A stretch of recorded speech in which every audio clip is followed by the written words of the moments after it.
What is up, everybody? Welcome back to another installment of Ankin Insights. Happy holidays. Sorry we missed you before Christmas. We had to, take a little time and spend it with the fam, but we're back here post Christmas, pre New Year's, with Hell my yeah. with my boy E from 9 Panel Grid. E, how we doing, bro? Oh, and we clinched the North in the meantime. Yeah, steal my thunder, man. How am I doing? I'm still doing great. I mean, it kind of sucks taking that L, but man, what an L to take though, man. Yeah, Like as weird as that sounds, man. So that yeah, was an incredible game. Kings of the North, elite quarterback play, elite coaching. Yes. Just I'm ready. I'm ready for the Super Bowl run here. So like, yeah, nothing's getting me down right now. Like comics be damned. I'm in such a good mood. I might even say Age of Revelation is decent. I might Oh, I wow. might Right. get that Okay. crazy tonight. That's what I'm talking about. Yeah. Oh yeah, good to hear. Yeah, man. We're I'm glad we clinched the North though. We got a home game at least. We're 6-1 at home, so that's always good stuff. Good to hear. But yeah, looking forward to the future. Can't wait to get started with the playoffs, man. Hell yeah. Sorry, Lions, but it's our time. So Yeah, get ready, week 18. Get ready. That's all I'm gonna say. I know. We got to beat them so we can face Green Bay in the first round. Not to turn this into a Chicago Bears podcast, but I will. Don't threaten me with a good time. How poetic would it be to get revenge on Detroit after doing us dirty earlier in the year and get revenge on them for the fact that Ben Johnson, they were trashing him just a little bit. Now he's come into his own, and then if the stars align, then we get to take out Green Bay to continue our path in the playoffs. Like it's a beautiful time to be alive. It is. Hope we can get it done. Can't wait to see what the future has in store for this team. Regardless, been a great season. So, and I just think that's true for all around the league. It's been kind of turned upside down and one of those shake 'em up years. And I just love all these different contenders we have heading into the postseason. So, can't wait. Oh yeah. But let's get into the news, man. I just one little bit of news. I saw this from Hollywood Reporter. According to figures shared with them, in its first year, the Absolute Universe line of monthly comics has sold over 8.2 million units in total, not accounting for December sales. Absolute Batman, the flagship title, makes up about 35% of that, close to 3 million. The first issue of Absolute Bats continues to sell well and is now in its 10th printing.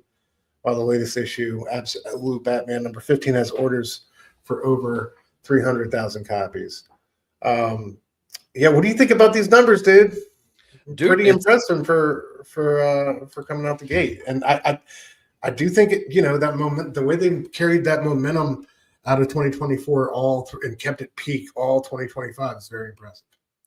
Dude, it makes me think back to a couple years ago when Future State kicked off, because Future State was kind of like this rebranded thing for Dan Didio's idea of his 5G DC plan, where they were going to have, basically like the iterations, like the next generation of people take over, but they were still tell classic stories as well. And who knows what that could have been. I thought that Future State was really a really cool way to incorporate those ideas because they were already being worked on.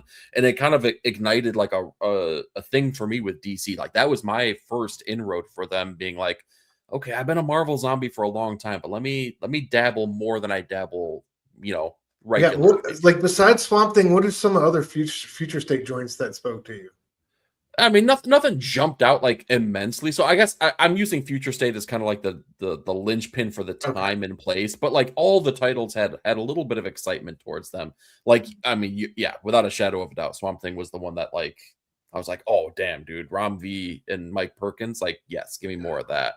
But like I mean, coming right out of that was still like Tom Taylor's Nightwing. Right out of that, right? We had a lot of excitement for the regular Batman title with a whole bunch of creators, right? We had Tom King, who gave way to James Tynion, who gave way to Chip Zdarsky, who, like the list goes on and on. So I say all that to say, in the background, through all of this stuff happening, Scott Snyder left because of, like, I mean, he dances around it really well, but he left because of editorial. He did not like the path that DC was taking, and he didn't want to be a part of it.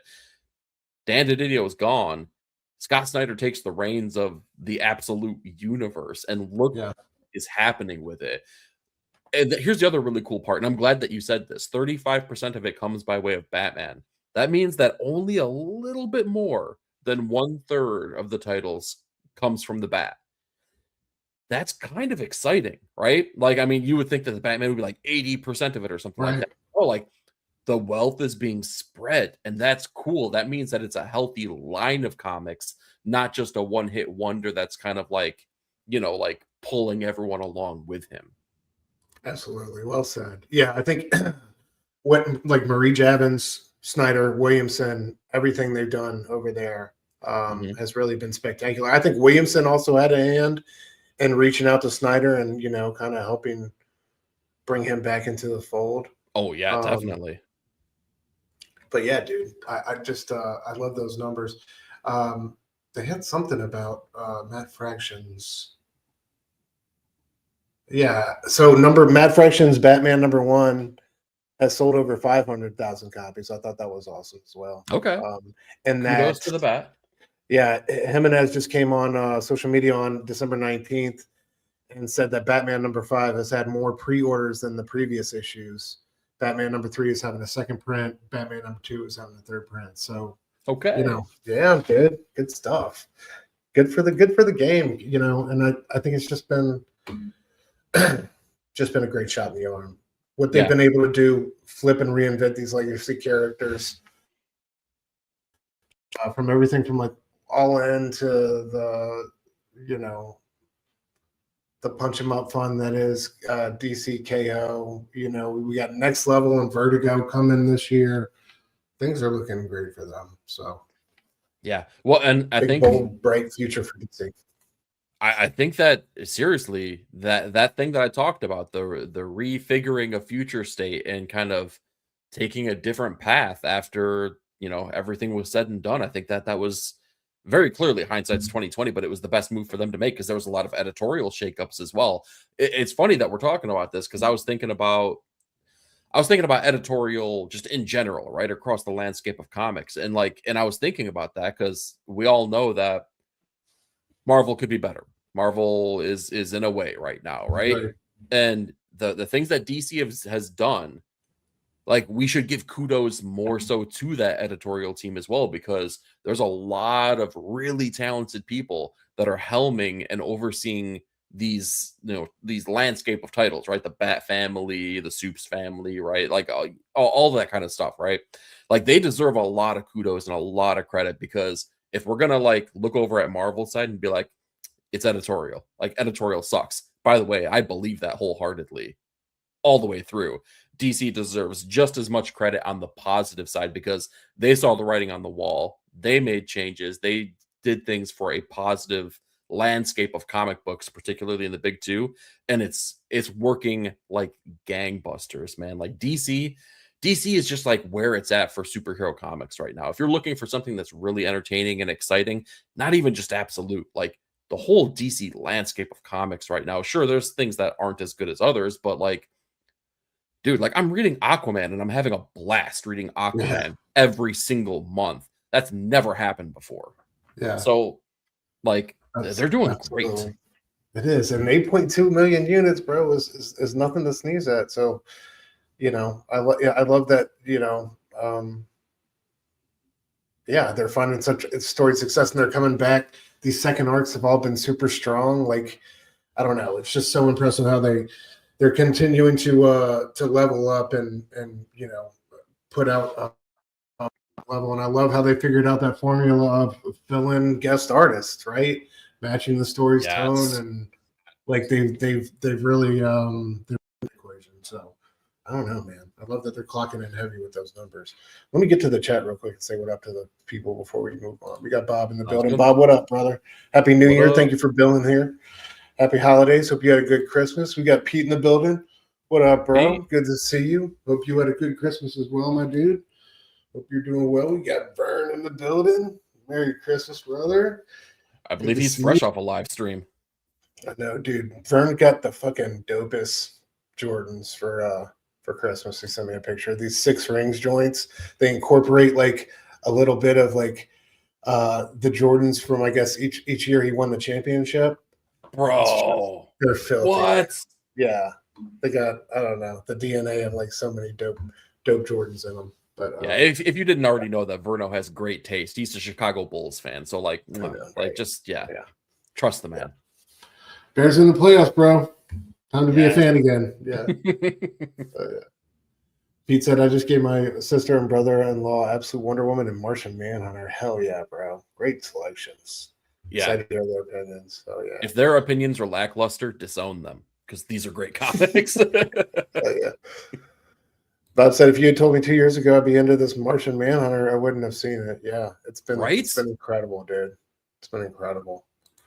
Art is too good. Javier, the things he's doing in there, with the not only the art but the color work is just dude. So, and like going from like his work with Al Ewing at Marvel on like things like Defenders and Defenders Beyond, working on Zatanna, doing great work in 2024 on that book, 2025 with Absolute Martian Manhunter. Like Javier, like, I mean, if you want a striking looking book, just hire this dude. Like I want to see him just like do an iteration of like so many different characters at this point. Just like go cook, go. Dude, that's so true. He's a guy like I've since this series. I just wanted to this and Zatanna, of course, before it, but just really, I've wondered how he wasn't on my radar earlier, and I've gone back and tried to find all I can from him. But yeah, incredible talent, man. I'm so glad he's a guy like Dragotta who's kind of been underground in a sense, but now is just really blowing up and has such a unique style. So dope for the game. We got James Phelps in the building. What up, James? Good to see you, brother. Happy holidays. Hope you had a good Christmas. Omega in the building. What up, bro? Good to see you, man. Hope you're doing well. Happy holidays. Hope you had a good Christmas. Happy New Year, everybody. We excited for Stranger Things, guys? How we feeling? Bro. Oh my God. I'm excited, but whoa. The middle part of the season 5 is a little bit of mess sauce for me, but it started strong. I love the first 4. That's fine. That's fine. So, would you say would it be fair to say that your opinion of the finale is that you're cautiously optimistic? Don't you do it? We're not going there. You can say it. It's okay to say it. A lot of smart people have said it before. I can't wait. I'm super stoked for the finale. You know, I've gone back and revisited season 2 some today, and just seeing where we were there with Dustin and his growing his little and D'Artagnan, naming him Dart. Yeah. Like his little baby Demogorgon. Just like I forgot. There's so many moments that I've forgotten about. And it reminded me, like season 2, just that whole 80s aesthetic. Every episode had a boss ass song attached to it. And I do miss that world we had there. It's kind of something else. And I know it, that's part of that is a sad eventuality, I think, of being a huge successful show like it is. But regardless, I think they're doing a much better job landing the plane than like Game of Thrones. It's nowhere near that level. I think they're doing a really solid job with the last season for the most part. I like it. Okay, here's something crazy that I'll say, because like I feel like this is a hot take. I think that season 5, both volumes 1 and 2, have been outstanding, like from start to finish. I know that there's a lot of critique out there. I don't agree. I just don't. And that's not to say that it's wrong, right? This is my personal opinion, but like I gotta say, I think that the way that they've handled circumstances and the way they've handled the story progression and character progression is just like, I think it's been done really, really fantastic. And my experience might be maybe partially unique, right? But I think I've shared it with you, but I don't know if I've shared it on stream. But me and my family have been doing a rewatch because my kid, we're like, okay, I think he's ready for this. I think he can watch Stranger Things, and if he digs it, we'll do the full rewatch.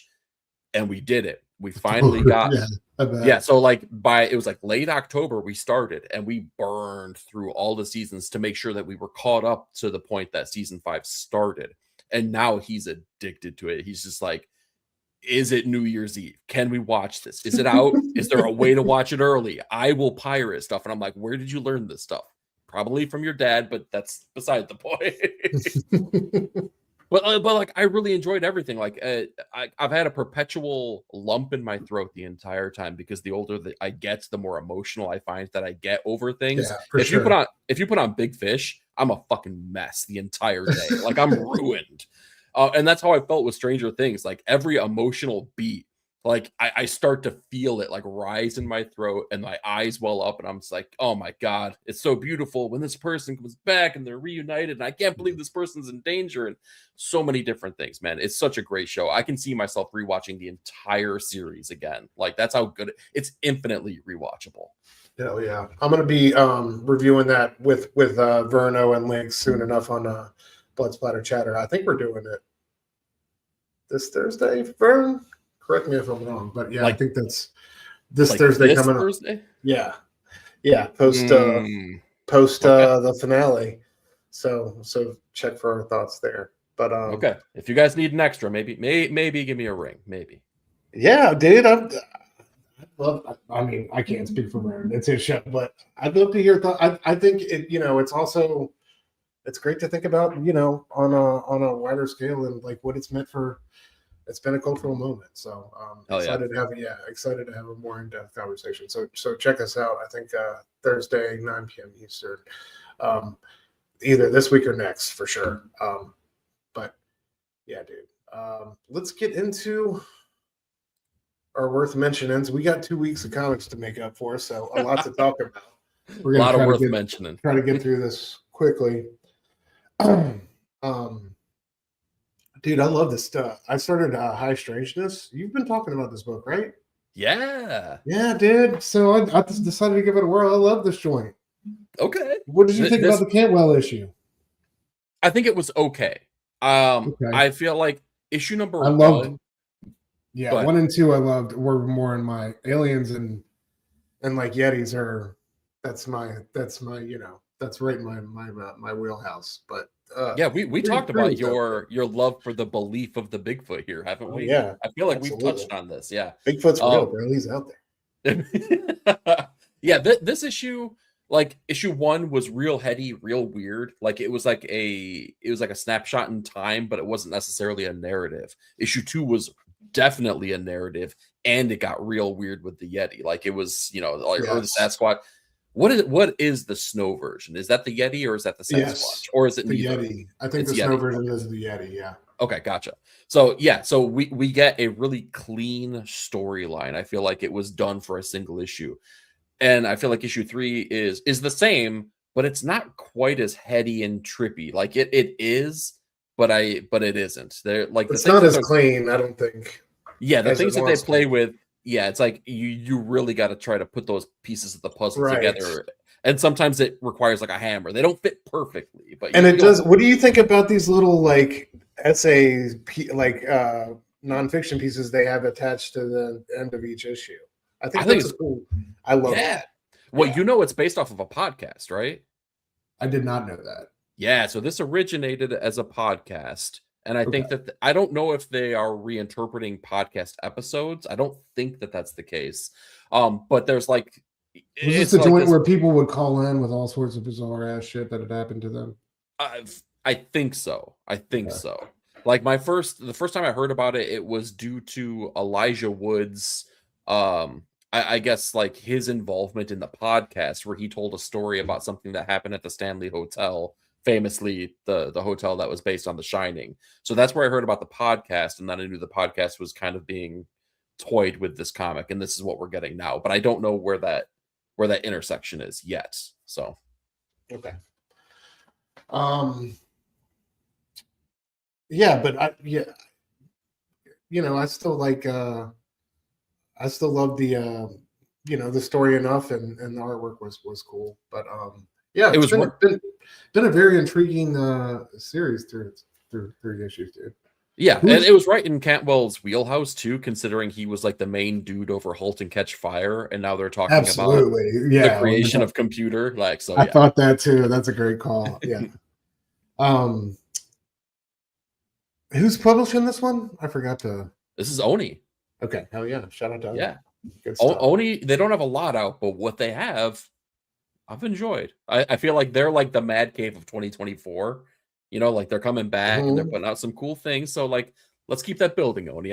A good Oni is a good time for the comic book industry. I love what they used to do back in the day with Bob Schreck. So like, bring that weird energy back. I'm here for it.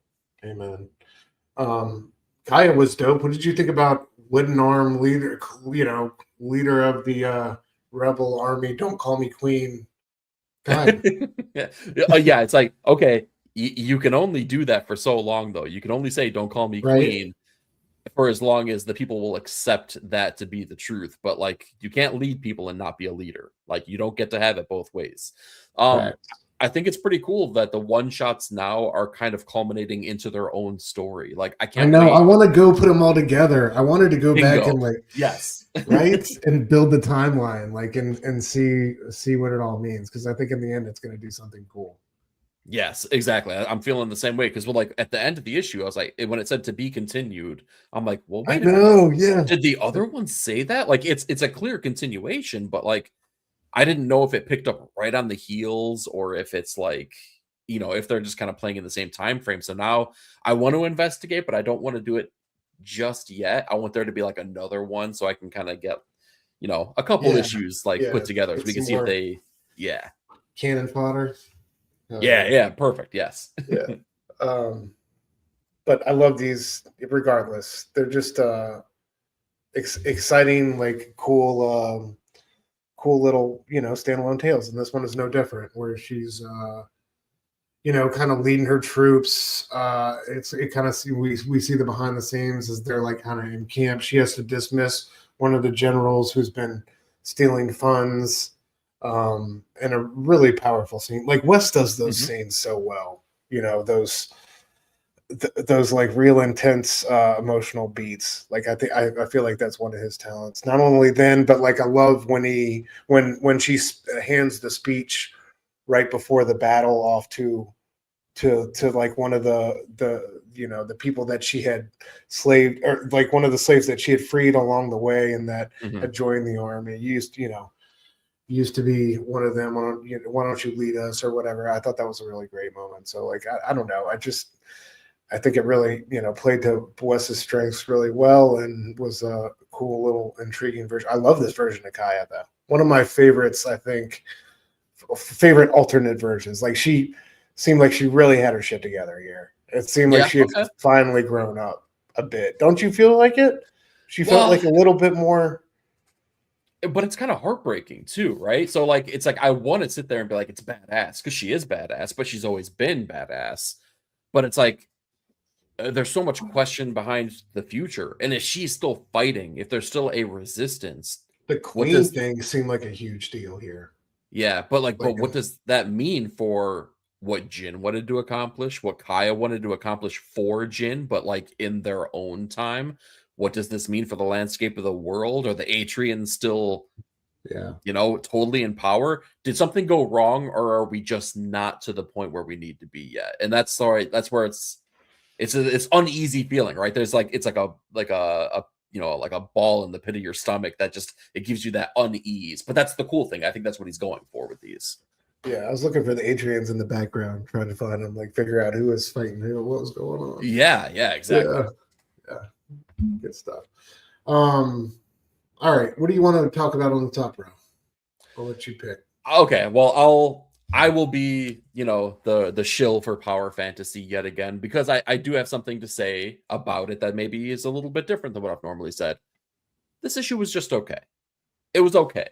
And I feel like it was, I feel like I'm saying that because it was an intentionally different issue, a slower issue, but it kind of had to be, right? Like, we've had big, bold, crazy cliffhangers for like at least 4 issues in a row at this point. Like, and I think that we needed to catch our breath a little bit and kind of recalibrate where each of our players are, knowing what has happened I mean, not once but twice with Ateon. So, it was a slower issue, Yeah. but it was worthwhile. But it was also like I've gotten so built up and accustomed to like, oh shit, what's gonna happen at the end of this one? And it's like, well, not much. Like, okay, all right, well, that's okay too.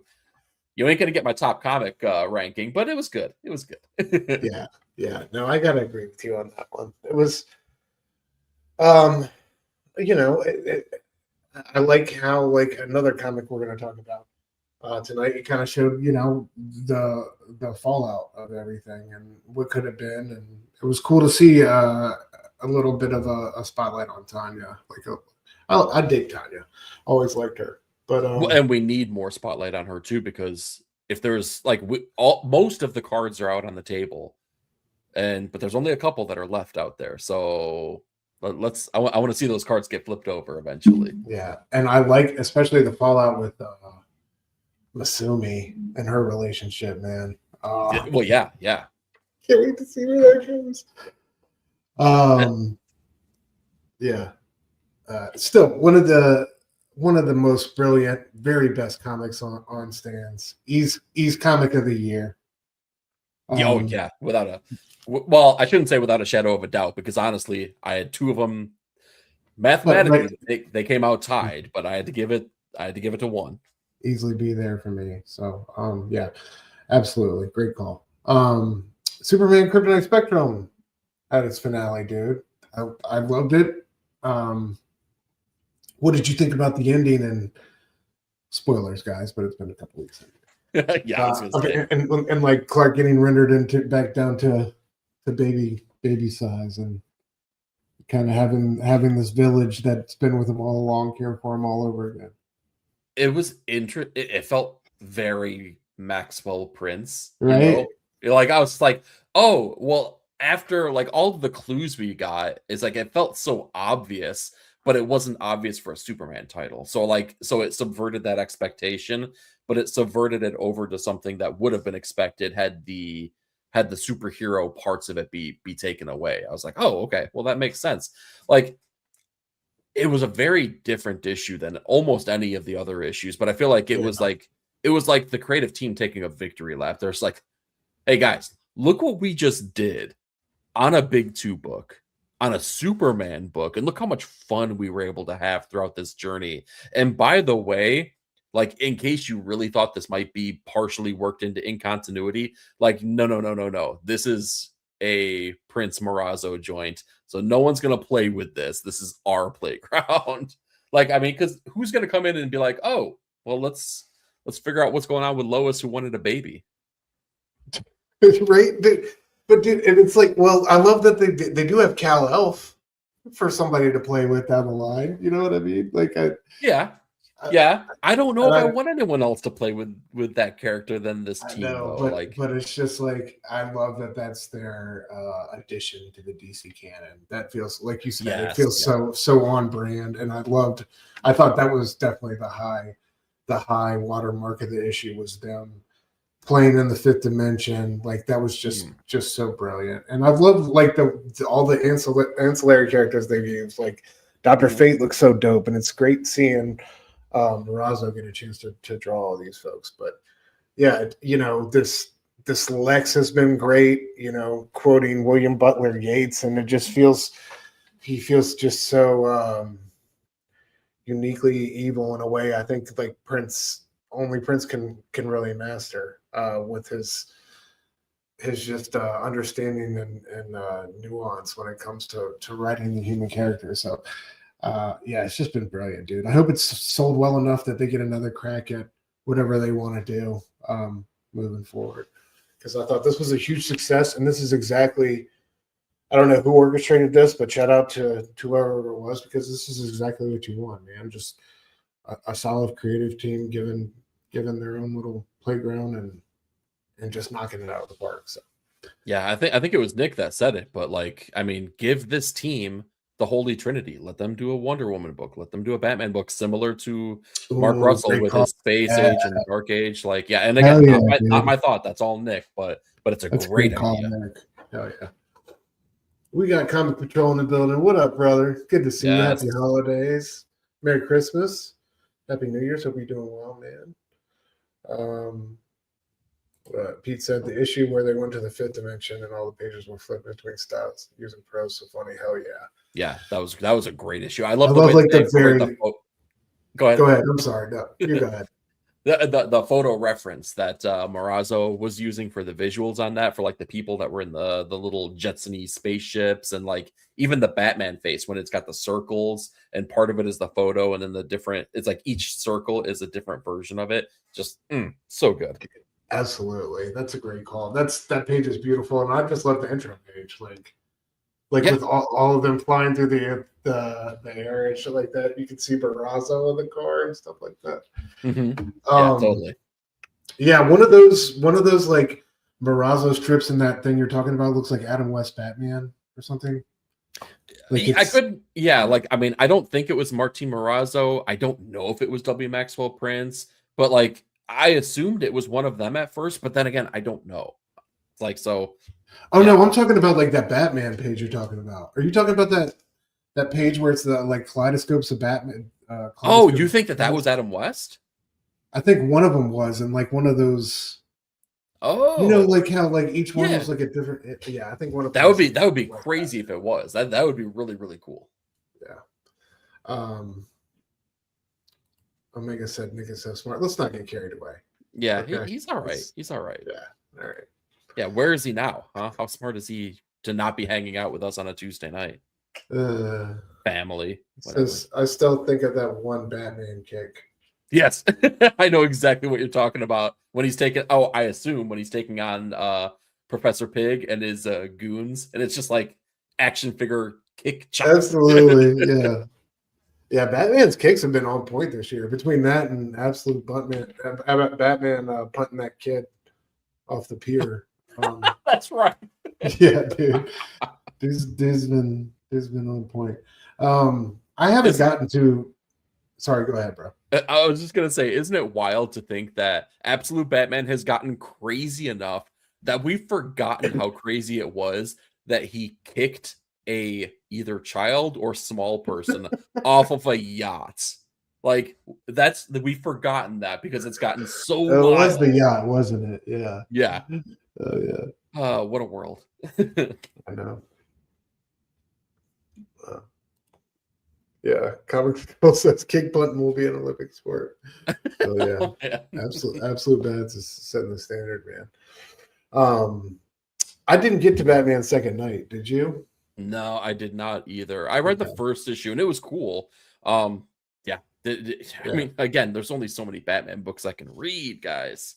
That's ridiculous. I know. Everyone ignore that statement. I did not get to it either, but I want to definitely. You punted Mike it right off that yacht. Mike Perkins' artwork, dude. Like, it's great.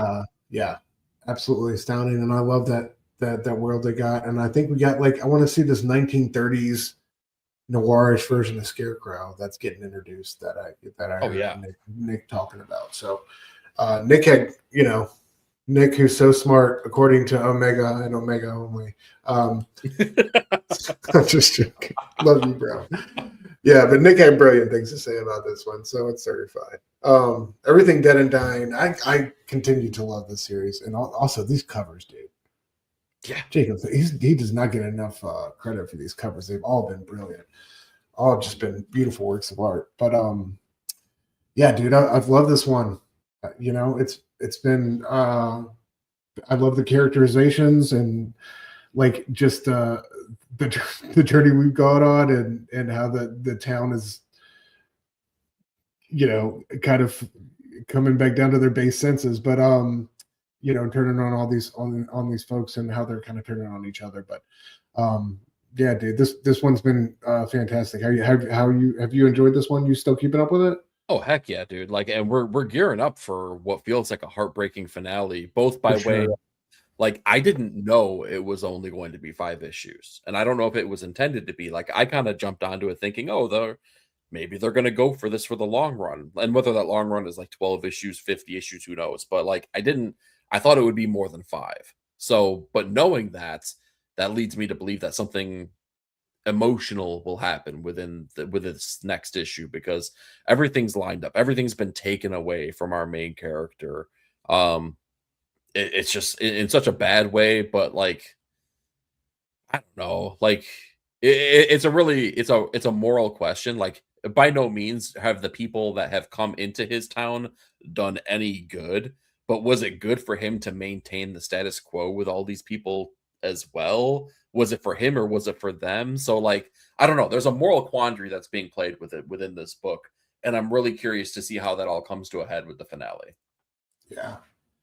Well, I do think it's interesting how, like, they were talking about, like, they're the most well-fed zombies they've ever seen, and they were still trying to continue their daily routines with what he was doing. So I think, in like a sense, what he was doing was a good work. You know, it was keeping these people, like that old girl was in the wheel. That was awful, just awful, dude. When I saw what they were doing to old girl in the hydroelectric dam, dude. Oh yeah, exactly. Made my stomach turn, man. It's just brutal. Yeah, I think it says a lot of things about just human nature, and how long he could really plan against this eventuality happening one way or the other. Yeah, and it's kind of like toying with that idea of like if you were comatose, right, and non-responsive, but you were still alive based on the fact that you were hooked up to machines. It's not exactly that idea, but it's like kind of playing with that. Like, would you want to continue going on in that state, or would you want someone to pull the plug and allow you to, to slip away? Yeah, I don't know. I don't know. I don't know what the right answer is, right? And I think that's a cool thing. The same way in this book, though, do you allow them to go on in this zombified state? Is just the new norm, or is it something that you're, are you holding on to them more than they're holding on to what they were? Yeah. How about me, bro? If I turn, what are you gonna do? Are you gonna lock me up out back and feed me hamburger meat every day, or what? We can read comics together in the backyard. We could. I'm more concerned about whether or not I'm written into your will about who gets your comics afterwards, because that's going to have a heavy influence on what I do. I just have to be honest. I have to be. Wow. Straight to business, huh? I mean, that's the price I pay. That's be a better person might be one of my resolutions. Zombie me alive. Yeah, maybe. Now I got to keep you around here. I don't know. We'll let the chat decide here. We'll put a little poll in there. Stu yes, Stu no, and we'll go from there. I'm sorry, bro. I love you, but I gotta put you down. I got kids in this house. Oh, see, yeah. Oh, but you give me a hard time. Yeah, you better want me getting loose. I'm just saying, man. I know some of the bangers in your collection, man. I'm gonna take care of business, and I'm gonna walk away with a little short box under my arm. You can have all my comics, bro. All right. That'll do it for 2 weeks ago. Let's look at last week. Hold on. Comic Patrol has his Feeding Stu for the comics. Eric would probably hate my collection because there's a bunch of stop-start runs, like incomplete stuff. It's just probably a nightmare that he wouldn't even know how to approach. But he would probably have some fun completing some things. I'm just saying, there's a lot of ways to interpret that sentence too. Is feeding Stu burgers worth the comics, or is feeding Stu burgers? Like maybe I'm feeding the masses, right? Maybe I'm doing the good work by making sure that hunger is down to a minimum by grinding your ass up and serving you. Oh, okay. So Stu burgers getting for dark everyone. now. Everyone's getting Stu burgers. All right. Oh, you want to get dark? Let's get dark, Mr. Dr. Doom's fan club. What were your thoughts on the Will of Doom? I've been very curious, and I have not even asked you in the back chat, but I've wanted to. I didn't even read it. What? What's fine? What? I don't know. I've just been doomed out lately after One World Under Doom. It didn't really hit like that for me, and so talk to me. I know you liked it. Well, first of all, we need to revoke your Latvian citizenship because, like, you just did your boy dirty. I can't believe, like, one lackluster miniseries and you abandon him by the freaking roadside. Go hitchhike, find your own way, It's Doom. not like I've abandoned him by the road. I mean, I feel like I think it is though. Dramatic reach. I still got my voice back. Like I'm always going to be here for it. If it turns out to be a banger of a series, then yeah, I'll be there for it. But I'm not like, here picking up every book with Doom on it.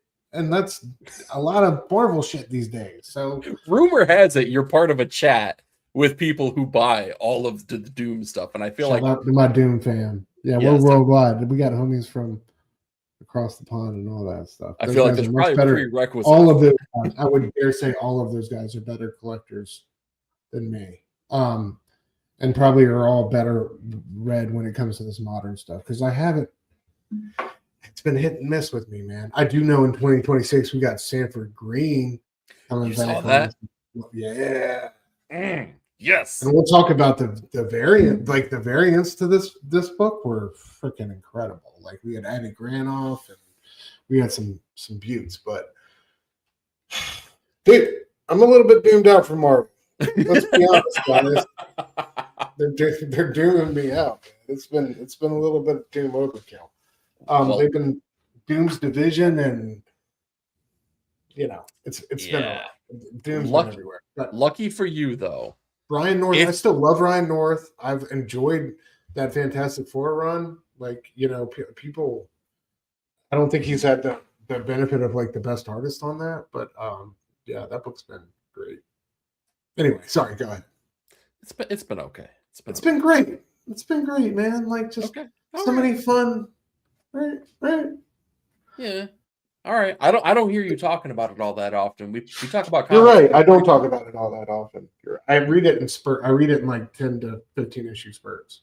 So it's been a while since I've. Oh dang! But every time I do, it's like a lot of, and like not connected. Just single shot, single issue fun, man. I enjoy that. So.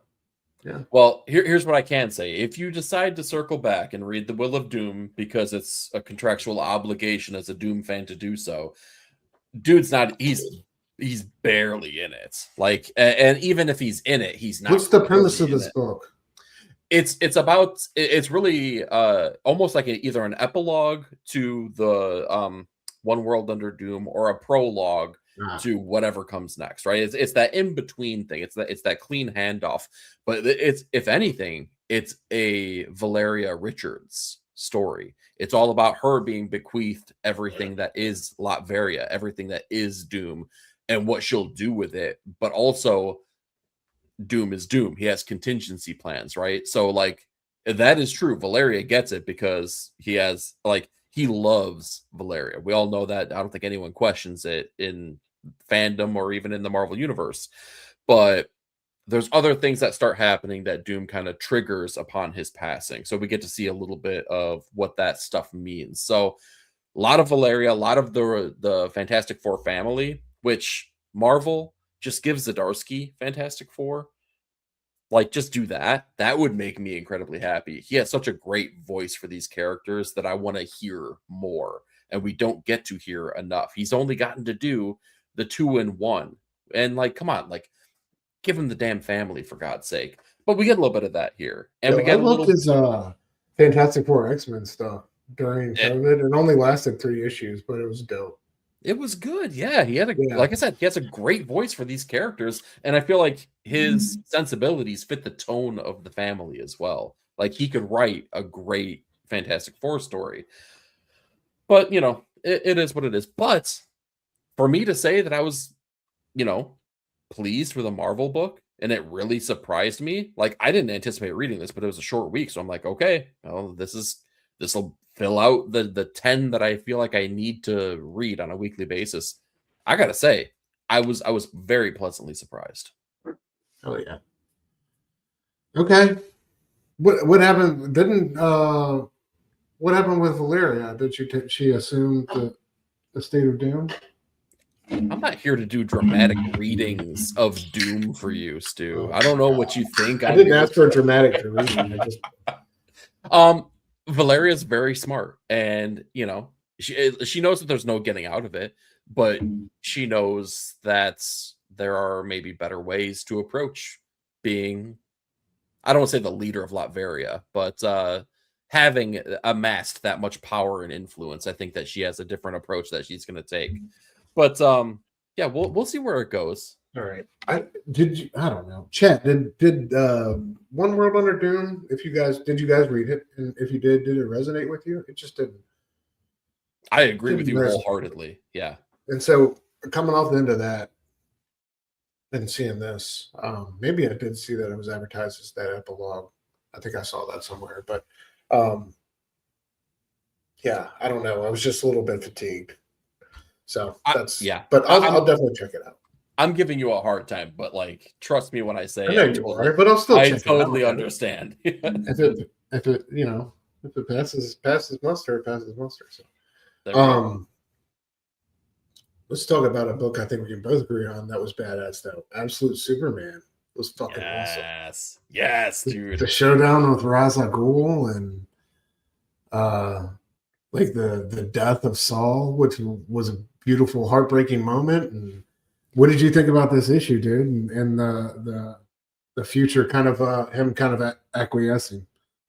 It was a beautiful, heartbreaking moment, but like within 2 seconds, it became a badass moment, and it was just like, oh yes. It was that fist pumpy kind of book where you're just like every page turn, you're just like, dude, get it, yes, that's what needs to happen. Do this now, and it's like it keeps following that path where.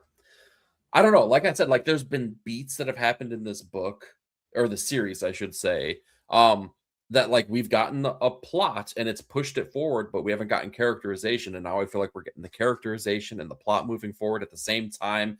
We got Cal being badass, but also, I don't know, just open, right? Like he's been the shell of a person, Kryptonian, whatever you want to say. And now it's kind of like, no, I'm here. I'm a Kryptonian. I'm a Smallville citizen. I'm here to defend the people. Like it feels very Superman, and we can't say that we've ever felt him being Superman yet, up until these last couple issues. And now, like wholeheartedly, I feel like he is Superman. And the way that the issue ends, not to jump to the end, but like I feel like it's really important. The way the issue ends, like I feel like it really drives that idea home. It's like, yeah. I don't want to give it away. Give it away. It's why not? I mean, come on. It's been a week. Okay. Yeah, it has been. It has been. So we should embrace the spoilers, as Bob once said. There we go. Okay, good call. So Ma Kent, we know, has been in a bad way. She's been in a home. She has what appears to be dementia, right? Whatever ailment it is that she's dealing with, it's very difficult. She is passed on now, and after Superman has successfully defended Smallville, he goes to visit her. He goes to visit his surrogate mother, who he came to later in life, so they have a very different relationship. But the only thing that's been left for him, the only thing that this dementia riddled person was able to do, like thoroughly, like throughout her time, was craft a Superman outfit that feels classic but also patchwork. And it was very emotionally resonant for everything that's happened. It felt like a homecoming for the character, right? It felt like everything, it was a great moment. Came together in that way where he acted like Superman, and now he has this thing to remind him of the people he fights for. Man, it was really a really well done issue. Yeah, and I love the way Sandoval rendered that page. It was beautiful. All the emotion was there. So beautiful triumphant into the the Siege of Smallville arc, I guess is what they're called. This is that what it was? Like, yeah, like the War of Smallville, like or the Battle of the Siege. Yeah, like the something of Smallville. I do want to see Saul again, man. I hope her boy comes back. It was dope that he took out Brainiac on the way. Yeah, it's bound to come back. You know, as soon as Brainiac shows back up, I feel like, I bet there's a little bit of him that still lives in Brainiac, you know, so. Yeah, so interested to see him interact with the rest of the Absolute Universe here soon, as his other counterparts in the Trinity have, as we'll get into. excuse me, Absolute Martian Manhunter, dude. The Return. John still fucked up, picking up the pieces. What do you mean? You're just throwing up your arms. I wanted to hear you describe what happened because I'm like, oh god, so, if he throws it to me, this is going to be a mess. we come back and basically, I guess to give the issue a synopsis, we come back. John is still reeling from the events of the first arc. He's still trying to figure out his relationship to this Martian. The other Martian is not destroyed. He's still having an effect on this world. He's just in a different form, and he's gonna, his presence is still there. So these two are trying to figure out who one another is, and he gets kind of like his first real introduction, right? Mm-hmm. Kind of Martian Manhunter grabs the Martian. Grabs him by the kind of the back of the head, kind of gives him a vision, shows him everything. But yeah, we I don't know. We kind of go from there, and it's building upon the domestic thing, like the his relationship with the wife is still strained, and there's something going on with the boy. Yeah, I don't think little boy is question. Yeah, right. He's definitely infected or something like that. So there's still very much that sense of like this malaise hanging about the world, right? Like the colors and the smoke and the scents and like all that overwhelming like sensory artwork that Javier brings to the book is still there. Like, so you see John walking the street, and all that that was there in the that first arc is still there. But I think Javier just continues to find ways to level up, dude. That page he had where he was talking about the other Martian, and it was like that hole in the sky, and everything was like that. It was like dripping from black to white. Mm-hmm. God, yeah, absolutely stunning. As John and the other Martian are driving around the city, there's just so many pages that wow you. But yeah, I don't know. We'll there's the introduction of a lot more creepy government agents, and we'll see what I don't know. John's basically barely hanging on to his job at this point. He's attracting all the wrong sort of attention. So we're going to see where that goes. I guess that's kind of how our issue ends up. But yeah, what did you think about the return, dude? I think it was great. I think for me, and you know this as well as anyone, like it's not that I've struggled with the book, but I feel like there has been opportunities for the book to be a little bit more concise than it has been. Not that everything needs to be clear cut and handed to you, but the book made me question what my level of satisfaction. But narratively, I feel like this has been the most satisfying issue. And it's kind of funny because this is really just like a, hey, we're back. It was like level setting. It's like, okay, we're going to give you a brief synopsis, what has happened in the past without hitting it beat for beat. We're going to show you that this dude is a mess, and we're going to kind of like show you inklings of maybe where we're going to go. But I got to say, like, just having the cleanliness of that story really, really helped for my satisfaction of it overall. I do like challenging reads. I don't like overtly challenging reads that make me really question. It's not, I don't know. I'm trying to think of how I should say this. I don't like it when things are open-ended because there's too many interpretations, I guess. And that's where I feel like I was with the book previously. Like there was so many different avenues you could take that the story suffered because of it. But now I feel like this is like narrowed the scope a little bit, and we'll see where it goes. But overall, I feel like this was a really strong issue narratively, but the artwork has always been like top tier, like through and through for me. Man. Yeah, it's incredible. I just love to go through it and just see how he's going to do issue to issue. I love the Martian Vision thing, and yeah, man, it's just been brilliant.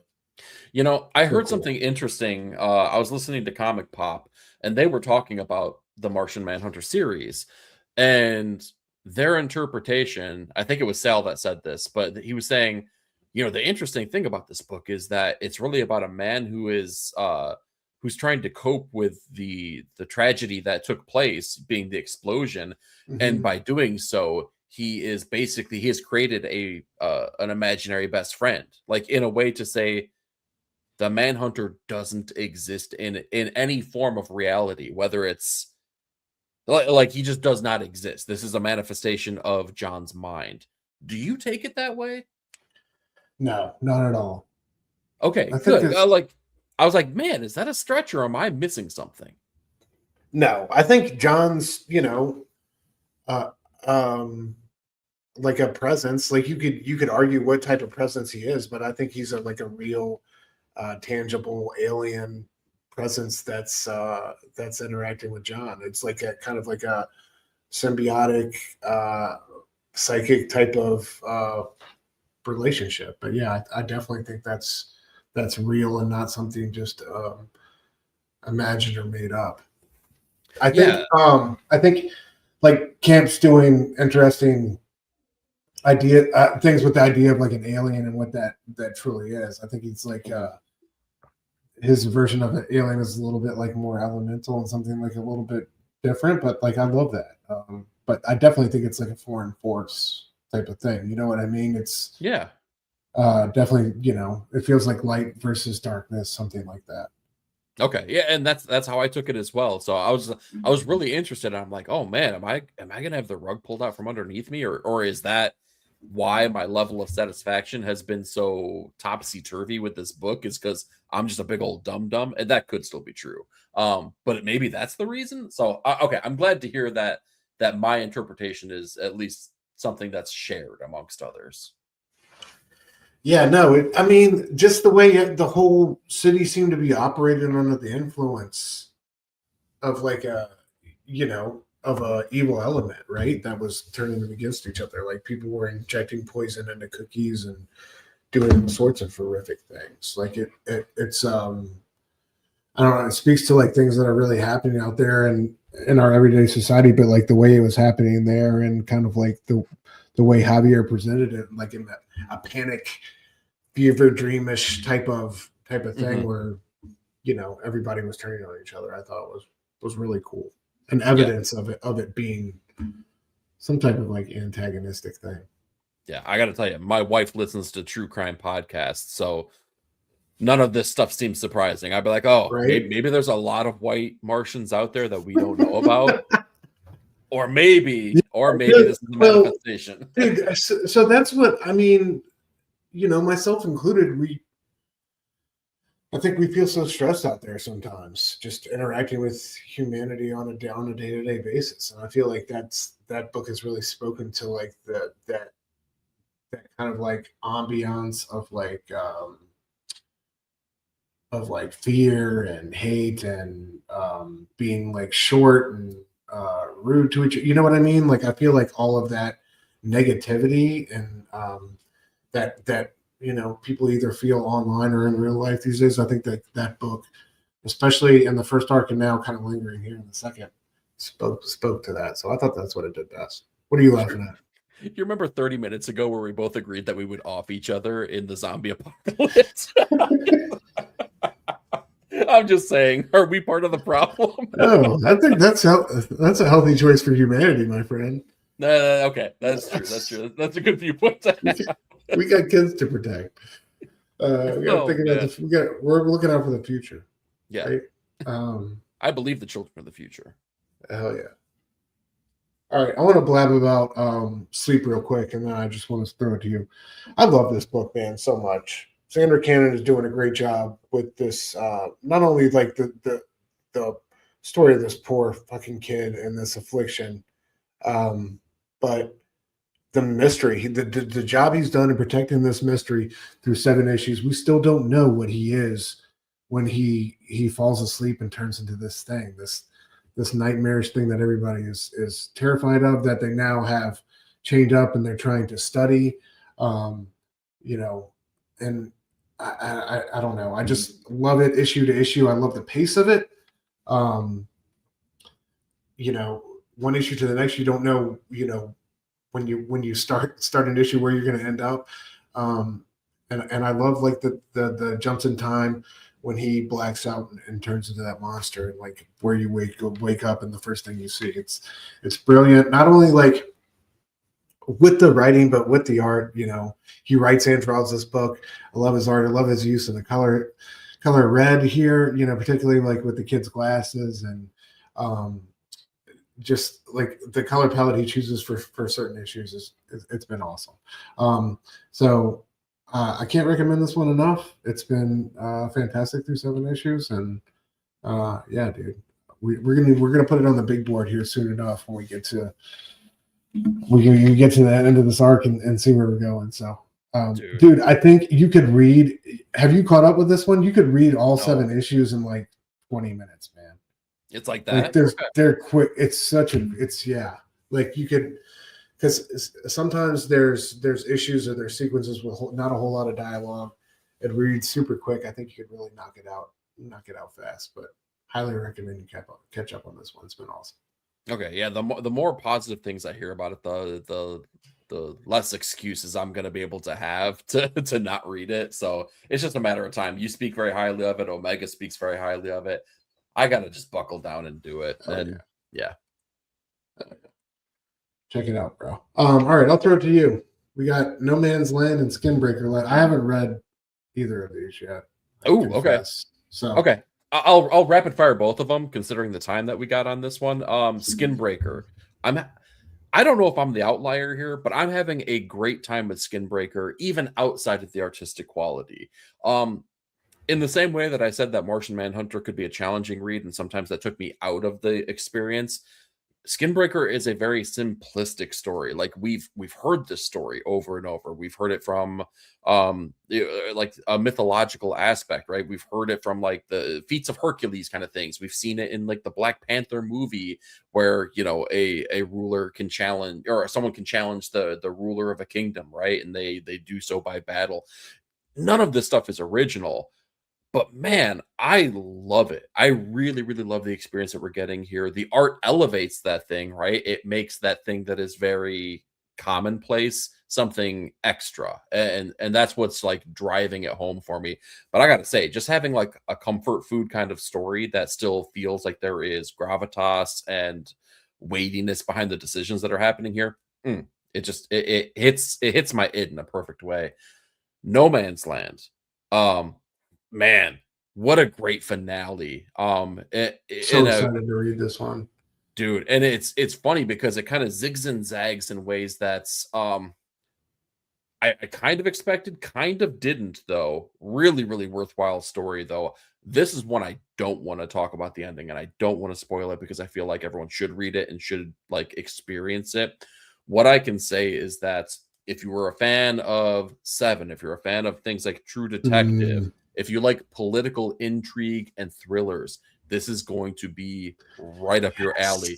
And being children of the 80s, late 80s, early 90s, we lived through so much Cold War media by way of like all of the movies and TV shows and just like societal influence of the time, that this just like, it really like hits that, it hits me in such a really great way because it brings me back to, granted, I was only a child, so I didn't understand it, but I understood what I took in. I understood when Rocky fought Ivan Drago, it was the U.S. versus Russia, right? So I knew the conflict by way of that kind of stuff. This was a really great story of this crime mystery, man. It was awesome. It was concise. It was clean. It toys with the ideas of the supernatural without like fully diving into the supernatural pool. So I feel like there's a really good balance there. Everyone go check out Simon Kudransky's No Man's Land. Fantastic stuff. Just really, really cool story. And it's 4 issues, man. Like you can, if you're not reading this in the floppies, like make sure to pick up the trade paperback when it comes out here, which should be out very soon. Amen, bro. All right. Let's move on to our featured comics of the evening. We're going to start with, man, one of the best single issues of the year for my money. Amen. The end of Condon's run on Green Arrow with Montos doing an incredible job on every single issue of this book. Didn't take a single issue off. Incredible run. through this entire year.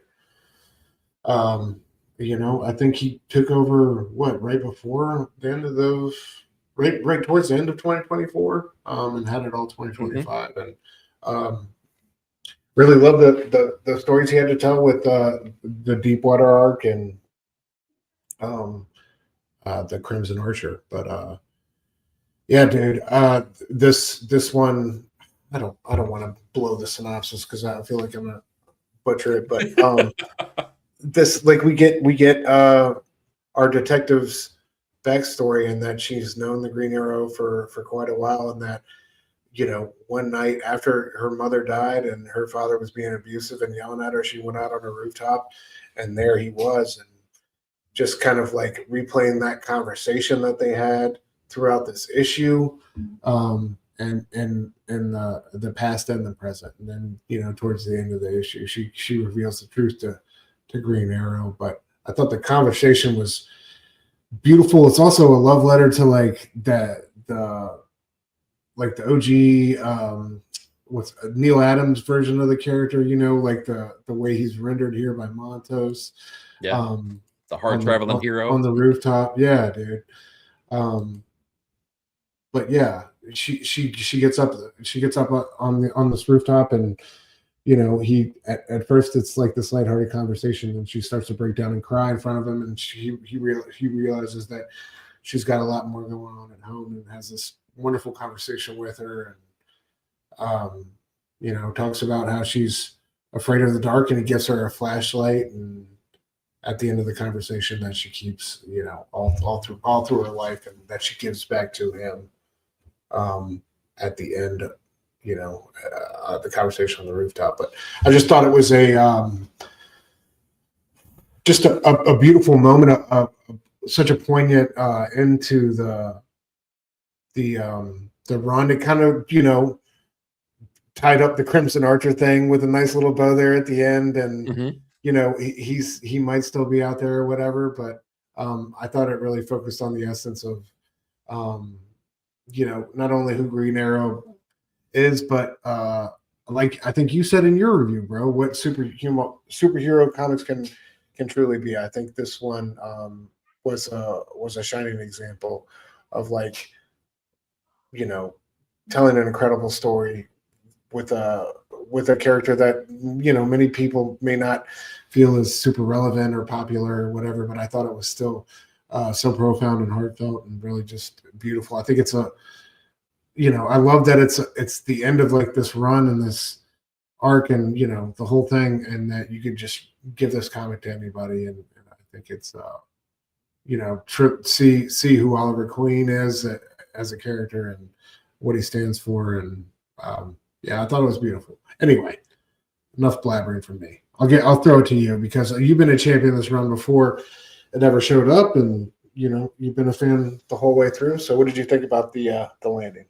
Oh, this was a beautiful comic. I sometimes you just know it. Sometimes you just feel it in your gut, and sometimes you just like, and plus you have like so much good, I don't know, like you hear enough good things about the issue that like your experience is just going to be fantastic, and it hits every single one of those things.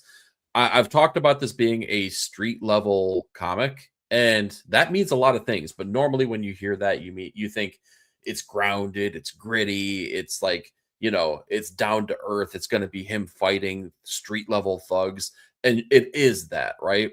But the street level hero gets to do things that the Tony Starks and like the Batman, even Batman doesn't even get to do anymore, right? He sees people on their level, and that's what I think is a beautiful thing about this. And the thing that I said in my review is that it shows that the super part of a superhero comic doesn't come by way of their powers. Like his what he does for this little girl in that moment, in that time of need, means everything for that person. That was him being a hero. It had nothing to do with the fact that he could, shoot 3 arrows at a time and hit the bullseye on 3 moving targets, right? It had nothing to do with that. It meant that he was there for a person in their time of need, right? And that he took a moment to listen when the world wouldn't listen. Man, this, honestly, I've been a fan of Chris Condon's work since the jump on that Texas Blood. That book took me by the shoulders and shook me, and it still hasn't let go. And I've been following Condon ever since that point. I feel like this is Condon's level up. I feel like this singular issue was him saying, "I've been good before. I could be great now." Like this is all the lessons I've learned through all of the work that I've done thus far, and get ready because I'm only going to get better from here. And that really, really excites me. I think that he had shown such a love and care for the character and such a level of knowledge for what Oliver Queen is at his best and at his worst, because that makes him an interesting character. And I just can't wait to see what Chris Condon does for his next character. He gets to craft in the same way that he does Green Arrow. It's heartbreaking that it's over, but what an experience. What a ride we got the pleasure of going on for a year's time. And so all I can really say is kudos to them, this incredible creative team. Montos, I don't know if you work traditionally or digitally, but you've convinced me wholeheartedly I want a piece of your artwork. If you're out there, if you're listening, hit a boy up, man, because I can't find your art vendor, man, and I need your art. Yeah. Is he on IG? He's on IG, but he ain't got those links. He ain't got those links. Ooh, he's mysterious with it. I like I might have to slide into some DMs. Bro, I love the way his Count Vertigo looks. And that one issue where it starts with that fall through the sky, the sky window. Oh my god, it's so beautiful. Yeah. Each issue has delivered something. And you can even see it on this page that you're showcasing right here. The grappling hook breaking through the panel. There's so many. That's a small example, but there's so many great things that he does through the storytelling mechanisms in this book. Each and every issue, I could show you an example. Montos, I just like Chris Condon. I can't wait for what they do next together, but I can't wait for what they do separately either, because I have to be along for the ride. Absolutely. Well said, man. This was a stunning series, one that really I really fell in love with. I wasn't reading Williamson's run, but definitely came on board when Condon started, and early on I enjoyed the writing enough, but it was Montos's artwork that made me a fan of the series and definitely kept me around. And dude, so good. And also I wanted to shout out, before we get out of here, Torrin Clark on the covers, dude, did a great job on the cover A's. So many brilliant compositions. So yeah, shout out to everybody involved. Such a thorough, consistent job. And I think what you said about Condon leveling up is really true. I think he this one kind of got cut short, unfortunately, because sales are what they are on a Green Arrow book. But he wanted to make this ending sing and show what he can do, and I think that boy did that thing, man. This was one of those ones.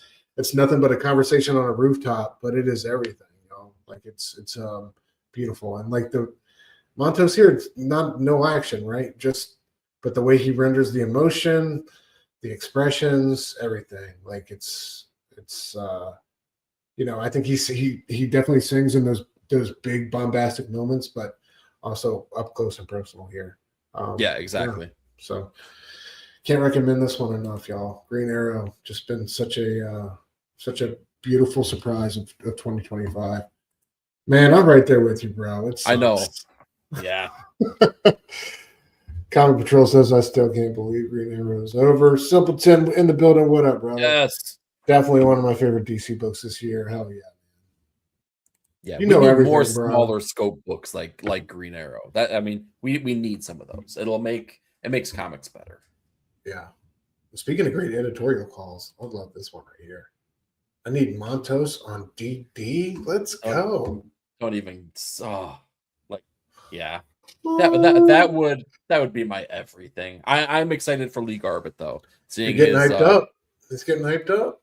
I am a little bit. I am. Would you say you're cautiously optimistic?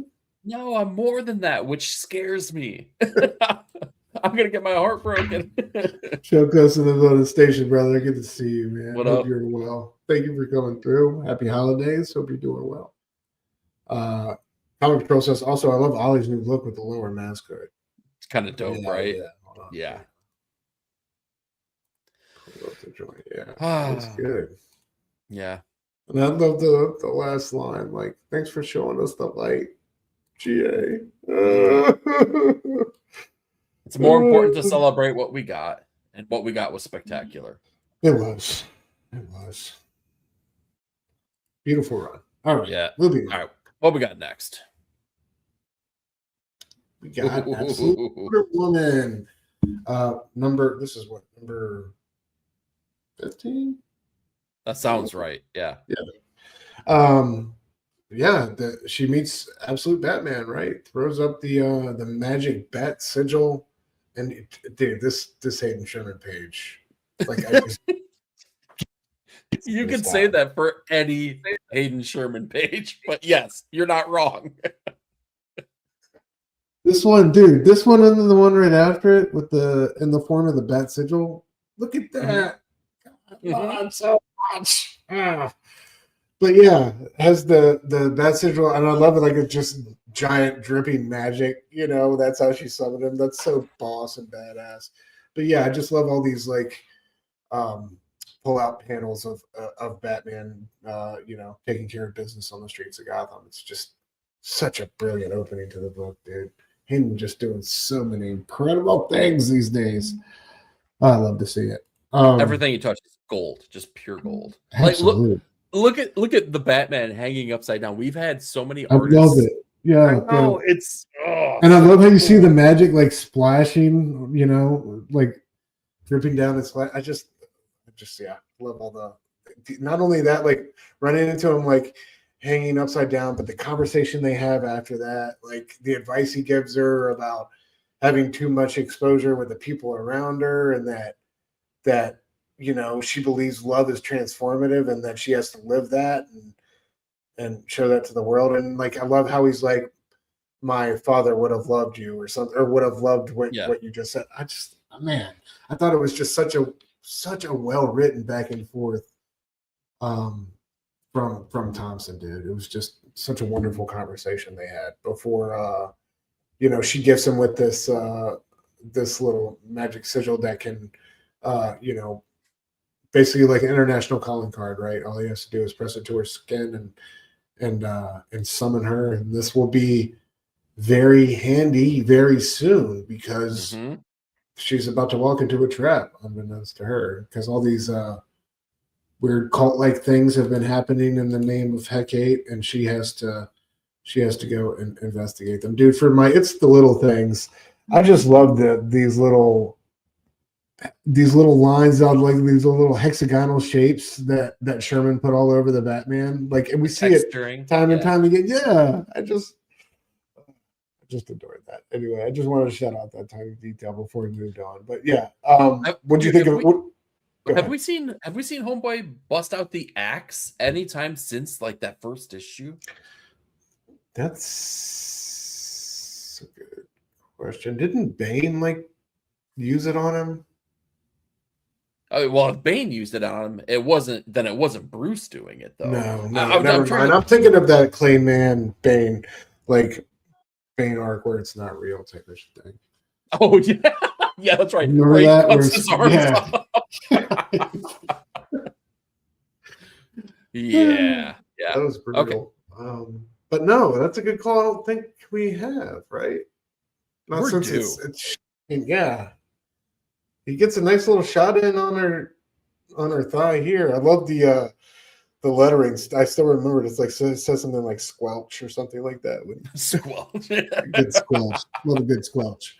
Oh yeah, we need more squelch. Yeah. Anyway, we find this cult kind of worshiping this golem, and they have this circle set up. But we find out that the golem that they're really trying to invoke and take control of is Diana herself, and this kind of plays on the whole myth and rather confirms that, I guess, of her being made from clay, right? Mm-hmm. Being the last of the Amazons and being formed from clay. And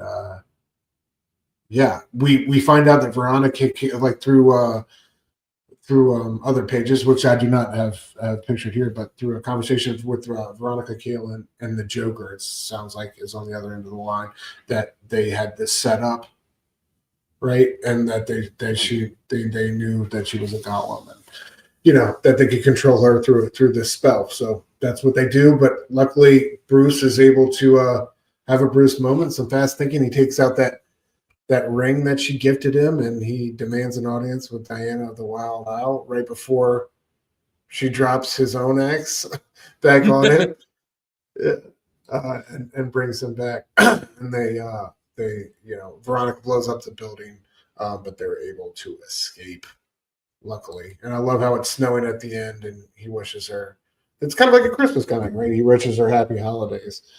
But yeah, dude, what did you think about the first crossover? Dude, it's funny because like I enjoyed the heck out of it. It was such a fun experience.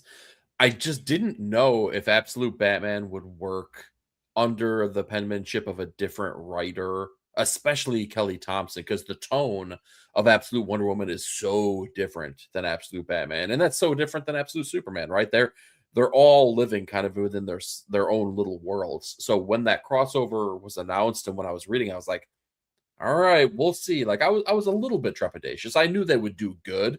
I just didn't know if I expected it to be as good as this one was. Yeah.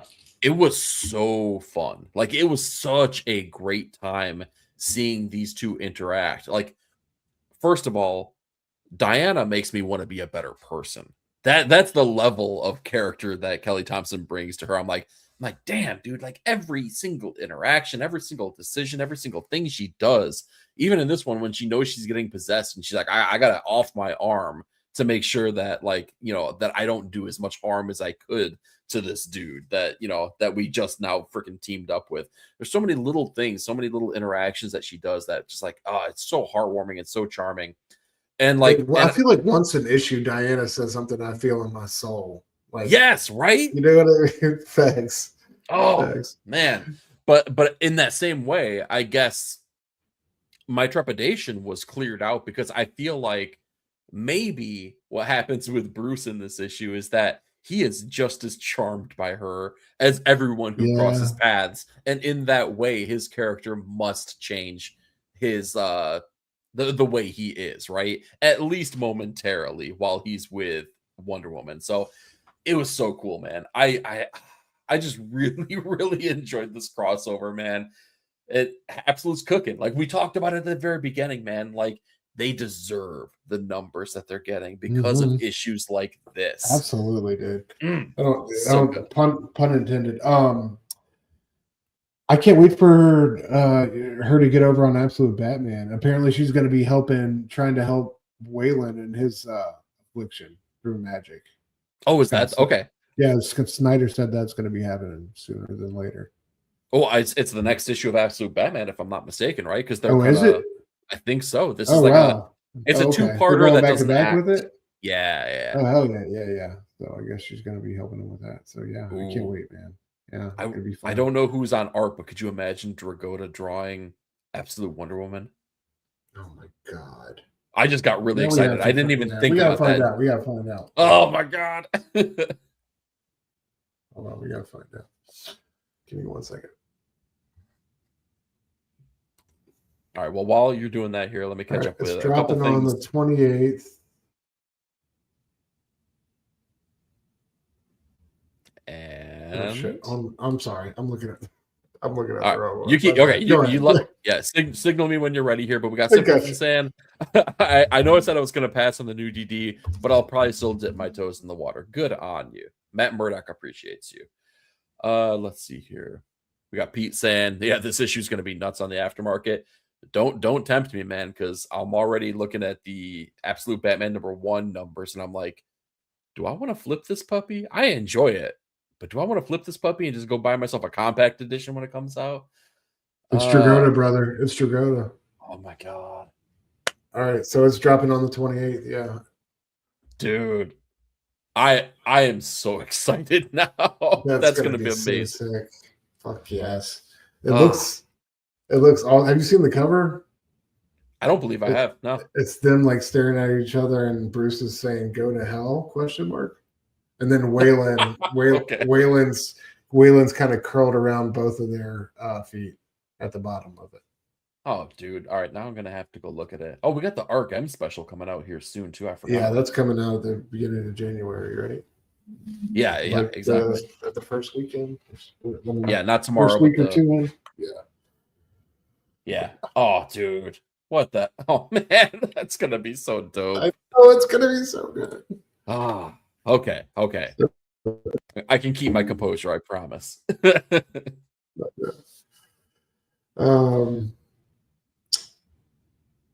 Real quick, let me get to the comments. Choco said that was a great Wonder Woman issue. Amen, brother.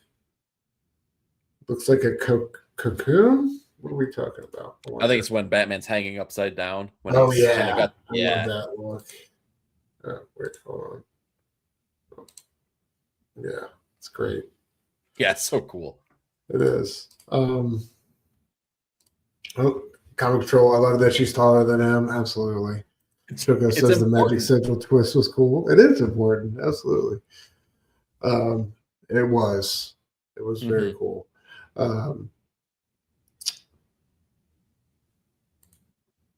Off in the arm was such a great and cool detail. Yeah, I love that she right before like the spell took hold of her, she knew it was going to get ugly, and she dropped it. Oh yeah. Thank you, bro. Appreciate you. Oh yeah. Sorry if I missed that before you found it. All right. So let's move on to our last book of the evening, Sacrificers. This was from 2 weeks ago. André, Lima, Araújo filling in on art, and we see kind of the aftermath of dismantling the gods, as it were, and trying to make it work with the replacements. But we see they were woefully underprepared for this task and are pushing Selena to her limits, as she's still consumed with the spore, which was crazy. I did not think it still had life in her. I thought it had been burned off, I guess, previously. I thought so too when she was protecting the children, right? Right. But maybe this is just alive. a forever thing. Yeah. Yeah. So yeah, it feels like it. And I'm still confused on the spore and what it really, because like, remember when it was in her earlier, and it would just go out and kill like all those townsfolk for no reason? Like what when she was sleeping. It sounds like maybe we need to do a reread on this. Maybe we need to do a top-down deep dive on Sacrificers one day. Maybe. Yeah. Definitely getting this one in the hardcover and all the goodies with like when it comes out. I think that hardcover's already been solicited too. Yeah, dude. I think he's talking about in the letters for this one doing a giant generator deluxe edition or something. Like that's already, the wheels are already turning on that, so I can't wait for it. Yeah. While you talk about it, I know it's already on League. I just don't know when exactly, but I'm gonna find out. Yeah, but we see Selena getting her pushed to her limits, trying to be both the sun and the moon, and yeah, she can't really keep up this schedule anymore. They have this seeding machine that is hopefully going to help things out and give people some life back, some crops, and they're trying to make the weather and the systems work, but people are starving, people are losing. They're not just having to sacrifice one children, but as Pigeon's sister says later in the issue, they're having to sacrifice their entire families to desolation, right? So yep, they haven't really found a compromise that's working for everybody, and people are really paying the price, and they have this argument with Pigeon's sister, who is seeing the effect it's having on people, on an everyday level, but there are no easy answers here, right? So yeah. Somewhere, if there is like a Valhalla type place, Kronos is staring down at them going, it ain't as easy as it looks, is it? But that, dude, that doesn't that speak to the level of nuance that this book has had since the jump? Absolutely. Like, absolutely, dude. Best intentions don't mean that you have the best outcome. It just doesn't. And it's that way in life, right? We can try our best. Doesn't mean you're going to succeed. And it doesn't even mean that you're going to get anywhere near what you are trying to accomplish. And we're starting to see that. It's like it's almost like a heavy lies the crown kind of thing, but it's not even that. It's I feel like it's even something different than that because they're trying their hardest and doing their damnedest, but is that I mean it's like the lesser of two evils, the better thing, right? Yeah, no, for sure. And I love the conversations he has with them about why don't you get your children to try to use their powers? Like they have that blood in them. They could do something. And Pigeon's like, we've sacrificed enough. My family's done enough. Don't you know what I mean? Like, and she brings up the point about serving the future generations. Like, that's our burden to bear, whether we want it or not. But I don't know. It's kind of curious to see some of the hypocrisy, right? And I can't wait to see where it goes moving forward. So what is this, part 3 of 6? And I feel like at this one we're going to be close to the end. Yeah, if not I think the finale, right? This is it. I think it's going 21 issues. Yeah, 21 issues, and that'll be so the end cap. Yeah, so the end of this arc will be it. But just a fantastic job. And again, before we close the book on this issue, André, Lima, Araújo doing just such an incredible job subbing in for Max Fielmara throughout the series. Such a great compliment to his art style, I think. Not exactly the same thing, but Max is so unique and kinetic, and you think he'd be a real tough guy to match, but the way that Araujo's line work kind of comes in and supports and really complements Max's stuff is impressive. I think that it's a really great 1-2 punch. So I want to shout him out before we move on. Yeah, you can tell there's a distinct effort being made to not draw in their own particular way, because this looks, beyond the fact that there's very few humanoid characters, this looks so different than the last book that I remember him from, which was Our Righteous Thirst for Vengeance.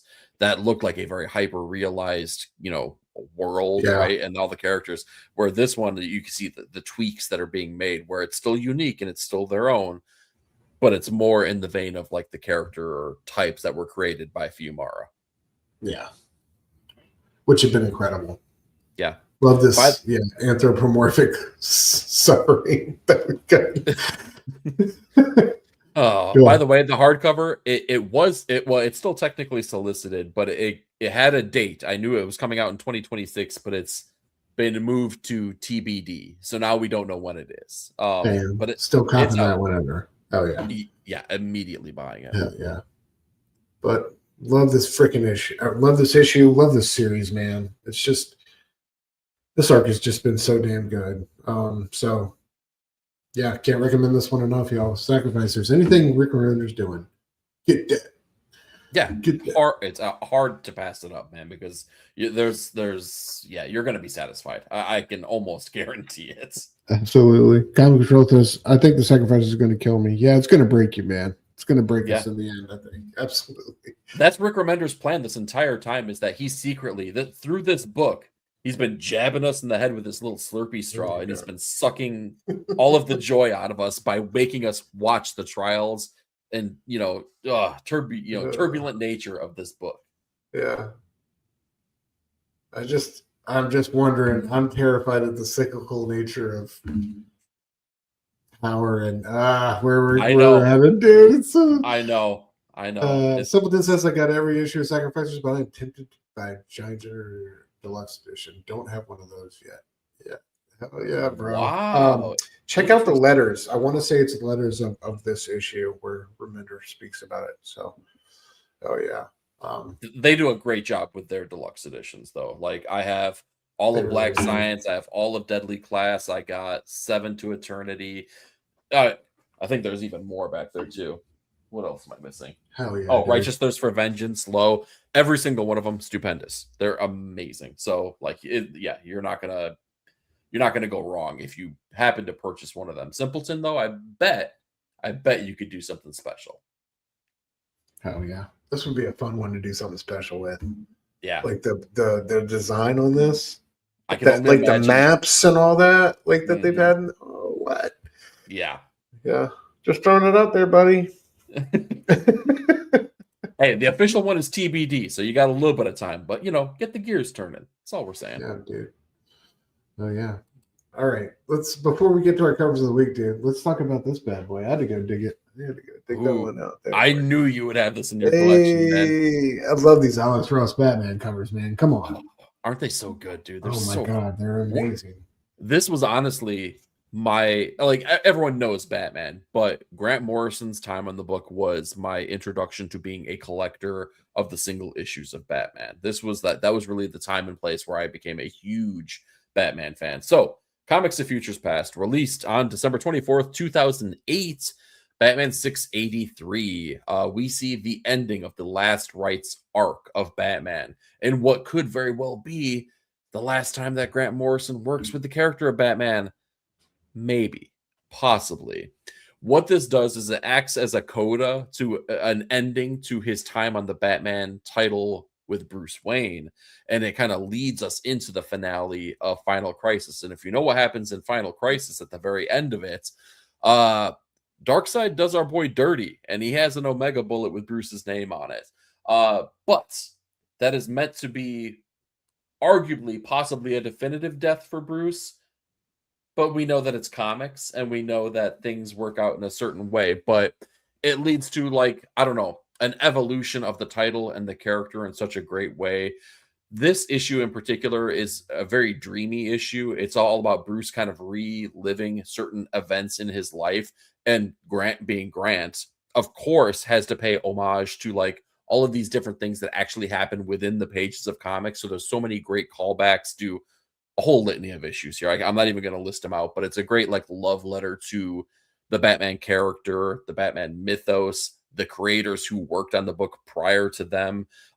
It's just really great, right? It's exactly what you anticipate from a piece of work by Grant Morrison, because rumor has it we don't understand, but let me set the record straight. We do. Grant Morrison is not over our heads. It's right in our wheelhouse.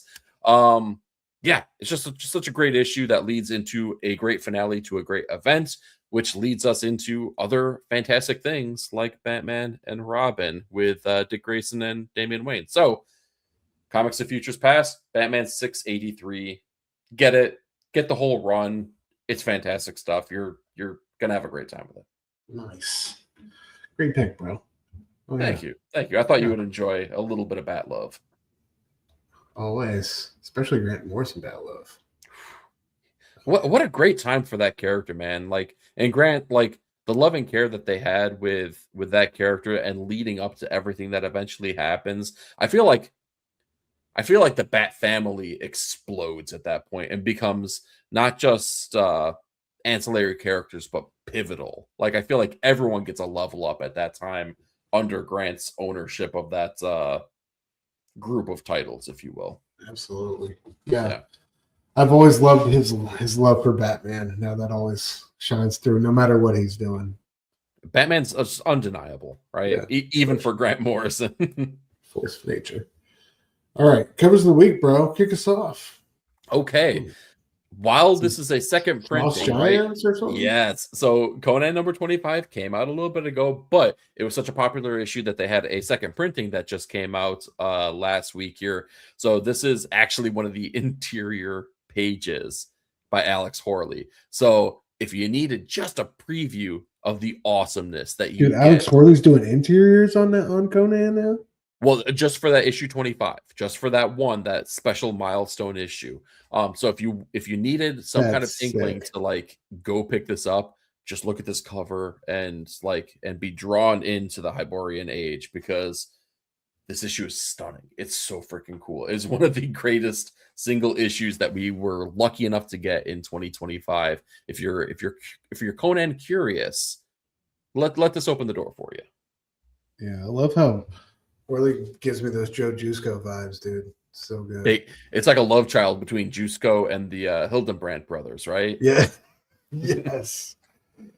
You're gonna make me swoon talking about the Hildies. Dare I say it's a masterpiece. Love the Hildies. What you got Yes. here? Nice. Oh, shoot. I did it again. I do this like every single week. A cover of the Flash, and I had all of my tabs open, and now I can't remember the name of the cover artist here. Bear with me a second, because I want to give credit where credit's due. But what I can say about why I like the cover is dude, if you're playing with ideas that Will Eisner did so well and kind of like made their own, like I'm in, right? This has all the flavors of the Spirit from back in the day. It really Right? does. Yeah. It's such a loving homage to that idea that I had to showcase it here. I think it's really, really well done, and this is done by come on, Flash, where are you?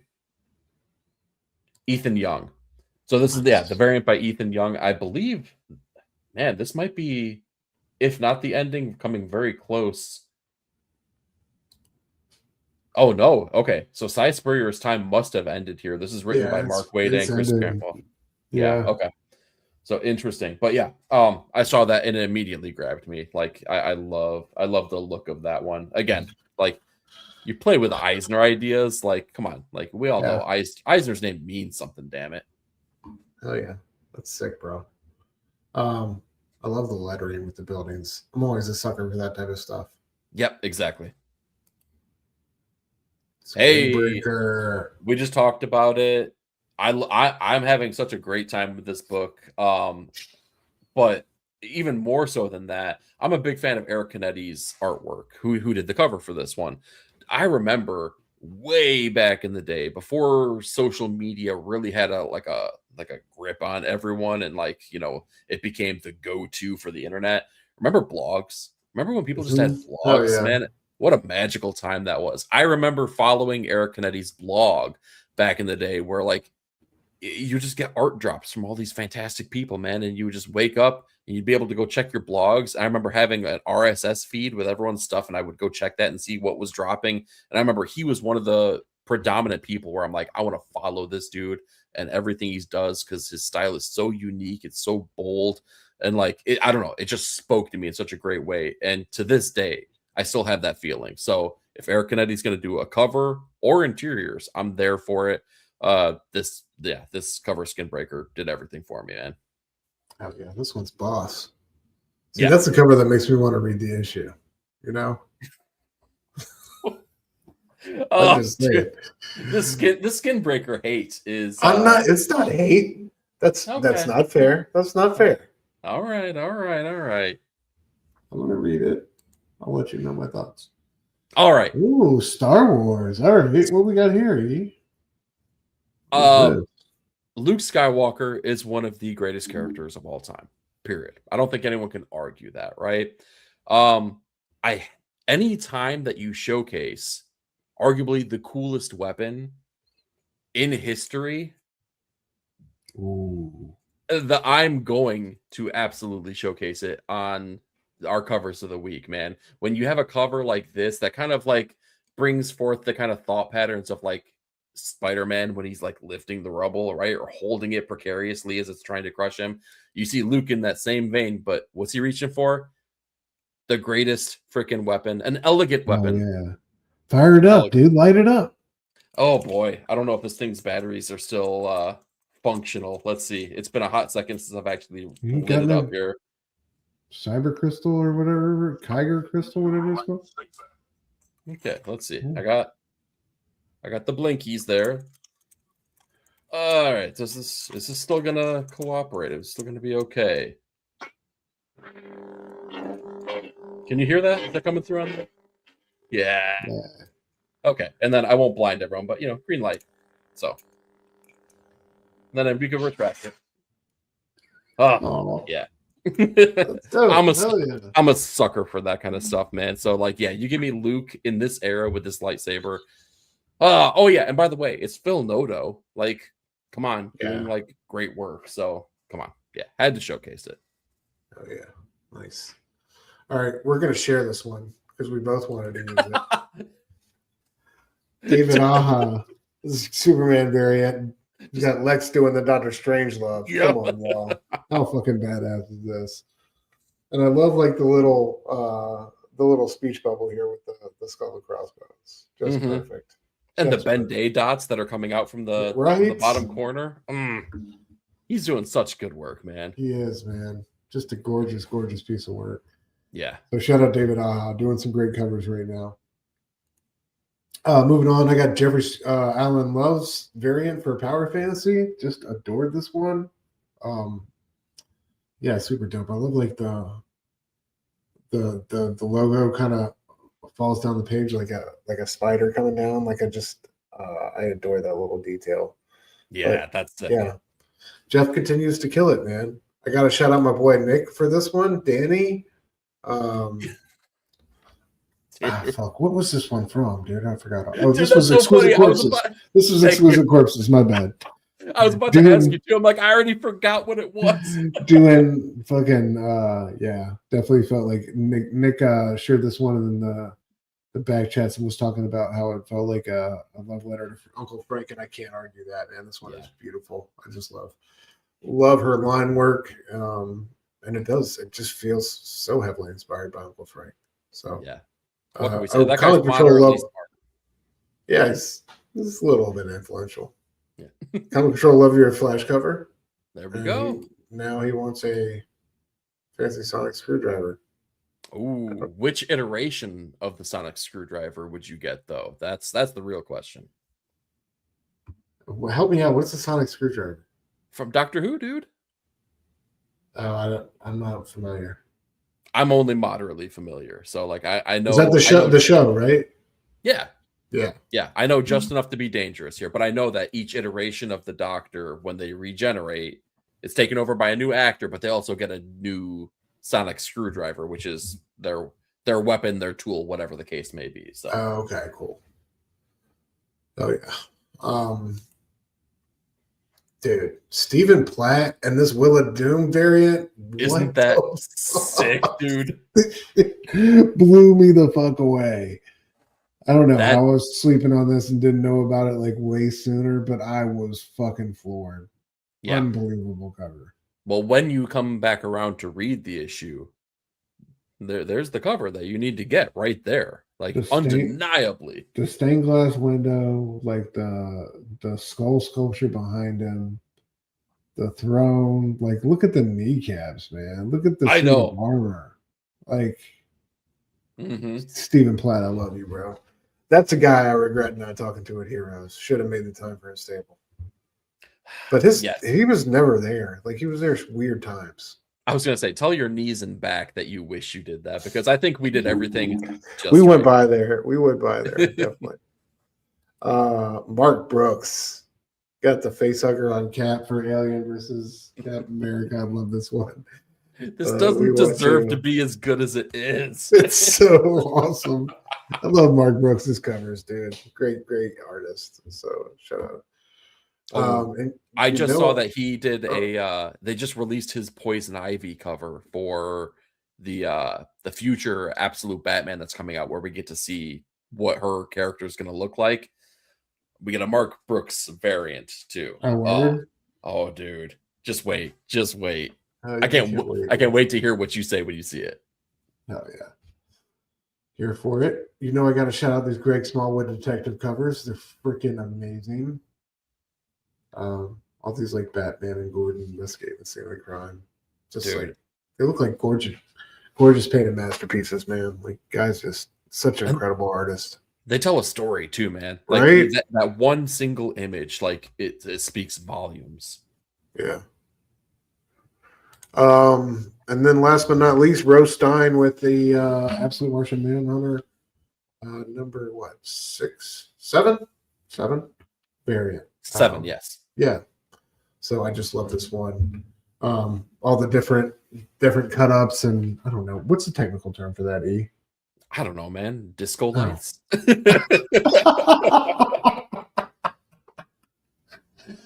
You're an artist, bro, or a pseudo artist. I thought you would know something. Disco lights, but I'll take it. Yeah, I just love that use of like, kind of refracting, the prism there, and like all those different reflections of John and the Martian Manhunter.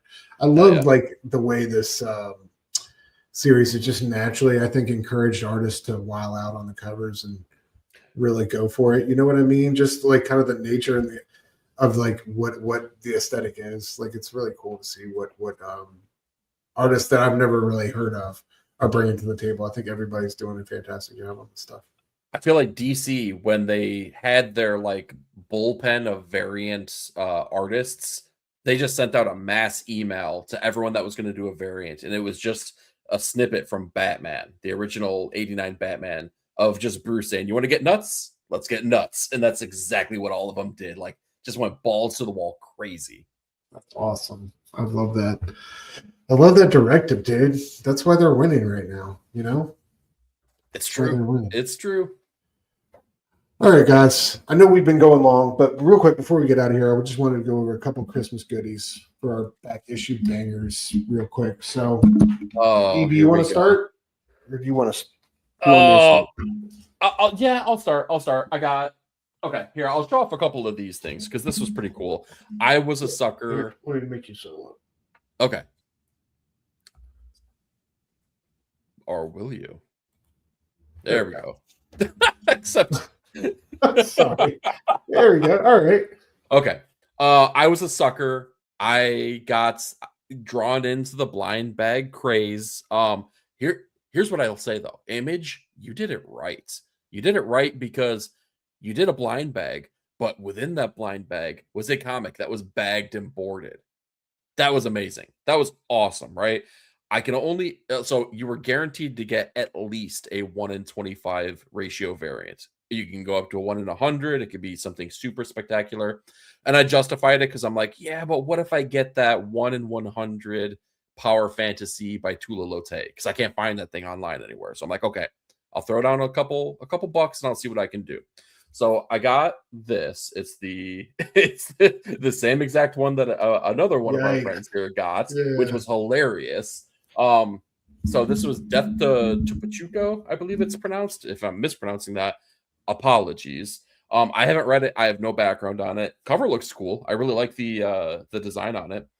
The one I was excited, like really excited to get because I'm really enjoying the book though, is the 1 in 25 Jorge Corona variant for Immortal, which has been really cool so far. I've really enjoyed it. And when you see the storytelling again on this cover here, going through the doorway into this fantasy world, seeing all the characters and their iterations on here, Jorge Corona, that amazing stuff here. So I was super stoked to get my hands on this one.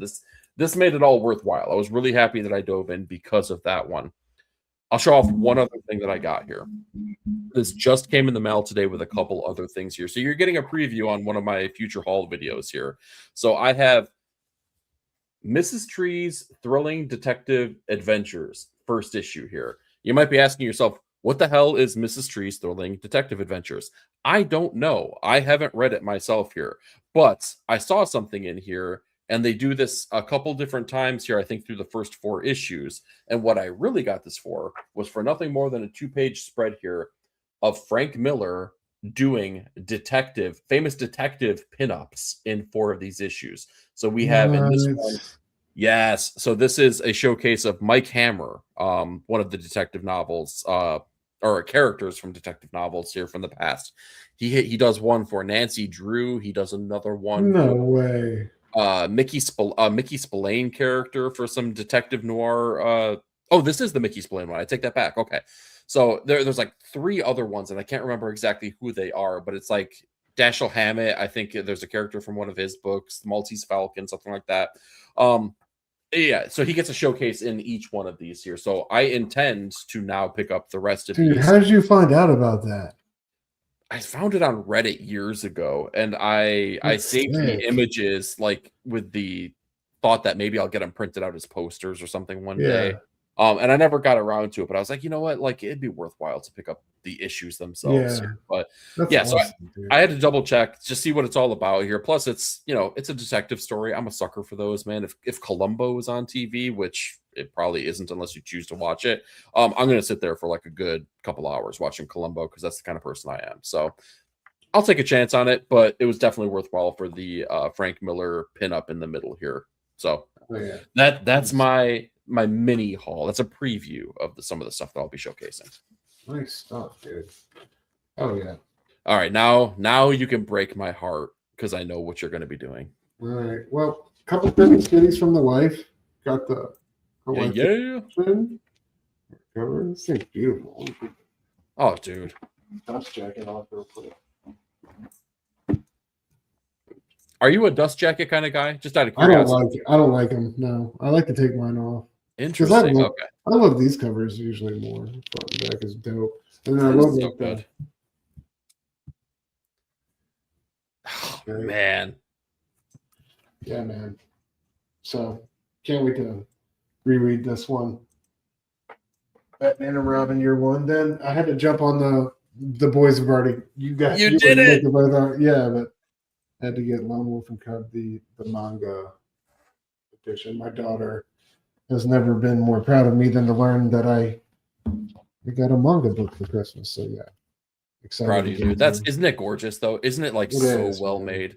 Oh, it is. It smells great. The fabric on the book itself, the outside cover is great. I love these painted bits at the back with like the Frank Miller artwork and stuff.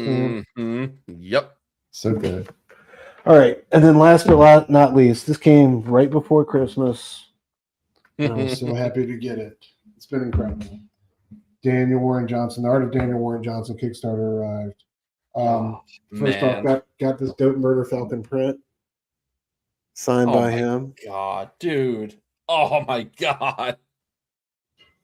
And then this was like really cool. Got this like mini little zine called Line Time, right? And it goes through all the utensils he uses at his desk for his craft. I'm just going to read one of the ones I thought was really cool. Got all sorts of airbrush pens and markers. I wanted to talk about the throwaway foam brush. I buy these in bulk, and I will just use them as a huge blocky brush. I dip them into the Speedball Super Black and use them almost like a huge parallel pen. I don't know what any of this means, but it's so cool to hear. I do understand this last bit. If I need to make a rocky texture, I'll rip and pull apart the foam and use it like a stamp. Super versatile and super fun. And then include like a drawing of it and like a piece he used it on. It's just really, really, really cool. And he does this. Like this is a good sized little volume, man. Like there's a ton of tools in here. So it's been really cool to see, what he uses. I think there's one that talks about like some of the stuff he was using on that Wolverine cover from this year. That everybody was going bananas for, but really, really cool stuff. Dude, it's wild that was included because, like, no joke, just last night I was watching there's an art YouTube channel called Proco, and he was like a guest correspondent on there, and he was going over all the tools that he uses that he brings to cons and stuff like that. So like, what a beautiful marriage of ideas there, man. That's awesome. Yeah, man. I would love to have that. I love how he loves making these little mini zines. This is something he's always done and brought to like little conventions and stuff like that since way back. So I love that this was made and then kind of included, printed by Flesk, who did the book as well. Oh, it's Flesk. Oh, dude. Yeah, Flesk, dude. They do incredible work. So there's the cover for this bad boy. And this guy just goes chronologically. Also, he signed it, which is awesome. And it goes through kind of chronologically through his artwork, and his body of work. It starts with a Space Mullet, with Donnie Cates, and he has drawings from each and little blurbs on them, and where he was, what he remembers about this piece or what he liked about it. Cool little tidbits about what's going on inside of it, and we just move on down the line. There's stuff from everything in here.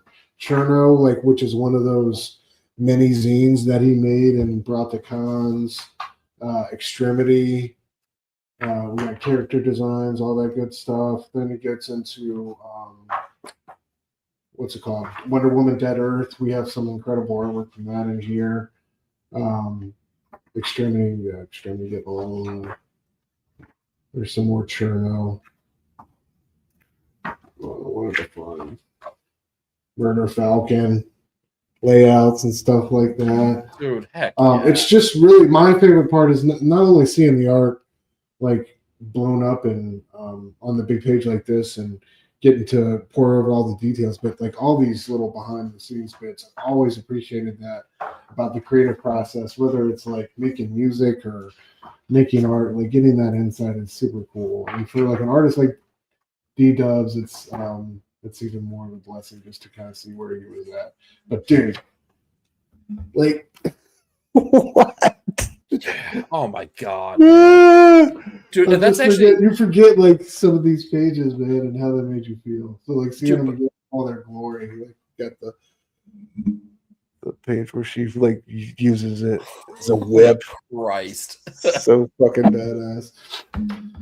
But that's such a good call about the notes, right? The background on it. Because remember buying an album back in the day and sitting down and reading the liner notes as you listen to the entire album. Yes, absolutely, bro. That's the experience that you get, and we don't get that with music anymore, or like very rarely do. Like, but to have that recaptured through an art book, that's such a good call, dude. Yeah, man. So this thing has been really just a blessing to have right before the holiday season because I had a bunch of time off and really had the chance to like just sit with it and really enjoy it. So it's something it was a pretty penny to back the Kickstarter, but it really was worth every bit. Given that we got the print and like this awesome little book and like this main volume, even if it was just this alone, it's just incredible. So very grateful for this one. Yeah, art of Daniel Warren Johnson. So I just wanted to show that off before we got up out of here, man. Oh yeah, dude. Well, I'm happy for you that you got that. That's like no joke. That is stupendous. Like that is so good. Thank you, bro. Well, I mean, you've also had some amazing original art collections or acquisitions here lately. So yeah, man, it's been a good holiday season. Getting some West Craig Kaya. Not too shabby. Be sure to protect your lone wolf book from sagging. Dude, if you saw how I treated my books, you would probably judge me and think differently. Oh no. I will be sure to do that though. It's been over here on the floor, but it was up on the bookshelf earlier. What do I need to do to protect it from sagging other than you need to hit up Simpleton's IG and he'll fetch have you it on having it on it'll be on a sturdy bookshelf, but other than that, yeah, I gotta. Yeah, Simpleton's he took a really cool approach with his hardcover and he custom made something, of course, because the dude is, Simpleton, right? But go check out his IG, man. I don't want to give it away, but you'll see something pretty cool. Oh yeah. 3B Stu, big books. As the owner of the Big Damn Sin City, let me tell you, that's kind of a true sentiment. Yeah, this one's like textbook big. It's not overwhelming. It's like because like the Mazzucchelli Year One book is big, but it's like almost too much to handle sometimes. You know what I mean? Like it's just so awkward to read. Like you really do need a giant desk or something to prop it up on to be able to like I think thoroughly enjoy it. But this one it's big, but it's still, at least with me, small enough to where it's portable. I plan on just making a custom podium to kind of like display my Mazzucchelli Year One, right? It's gonna have to be massive. That's what you need for that bitch. Yes. Yeah, but like it just needs to sit there permanently. Like this is just for Mazzucchelli. Right. And then Traveling to Mars came. Oh my God. Finally. All the way from Mars. Yep. Yes. Travel the cosmos for us. Yeah. What a wild ride that Kickstarter was. Yeah. Thank y'all for joining us on this Tuesday night. We will be back next week at our regular scheduled time, Wednesday at 9:30 p.m. Eastern. We got Plagas in the building. What up, brother? Hell yeah, Always, man. always Yeah. good seeing you. Doing something right to get that one before Christmas. Hell yeah. Good seeing you, bro. Yeah, we'll be back this next Wednesday. You got anything going on you want to plug or tell the people about before we get up out of here? No, same old stuff. Weekly comic book reviews that are popping off every single Sunday. I opened memberships on my channel. So Hey, congrats, bro. if you are so inclined, maybe jump onto the membership. You'll be able to catch all of my videos earlier than normally anticipated. I'm going to have a haul video that's coming out. I'll have my best of the month video. And most importantly, come the end of January, the Inkies are hitting and they're going to be hitting hard. So make sure you check out 9-Panel Grid, where me, Stu, and Nick will be going over all of the awards for the year that was 2025 for all the different categories. A whole litany of stuff that we'll be going over here. Best artist, best writer, best limited series. Let's see here. Yeah, but most creative comic, all kinds of fun stuff here. So you've probably heard most of our top 20-ish comics of the year and stuff, but now we get to really get into the nitty-gritty. And I can't wait, and I hope you all are as excited as we are, because it's going to be a fun ride. Oh yeah. Amen, bro. Well, yeah, just want to say thank you all to come in and hanging with us on a Tuesday. No, it's not our normally scheduled time, but appreciate you guys making the time and being here. Hope everybody had a great Christmas and has a great New Year's and start to this new year in 2026. And we will see y'all then. Station, y'all. Be good to each other.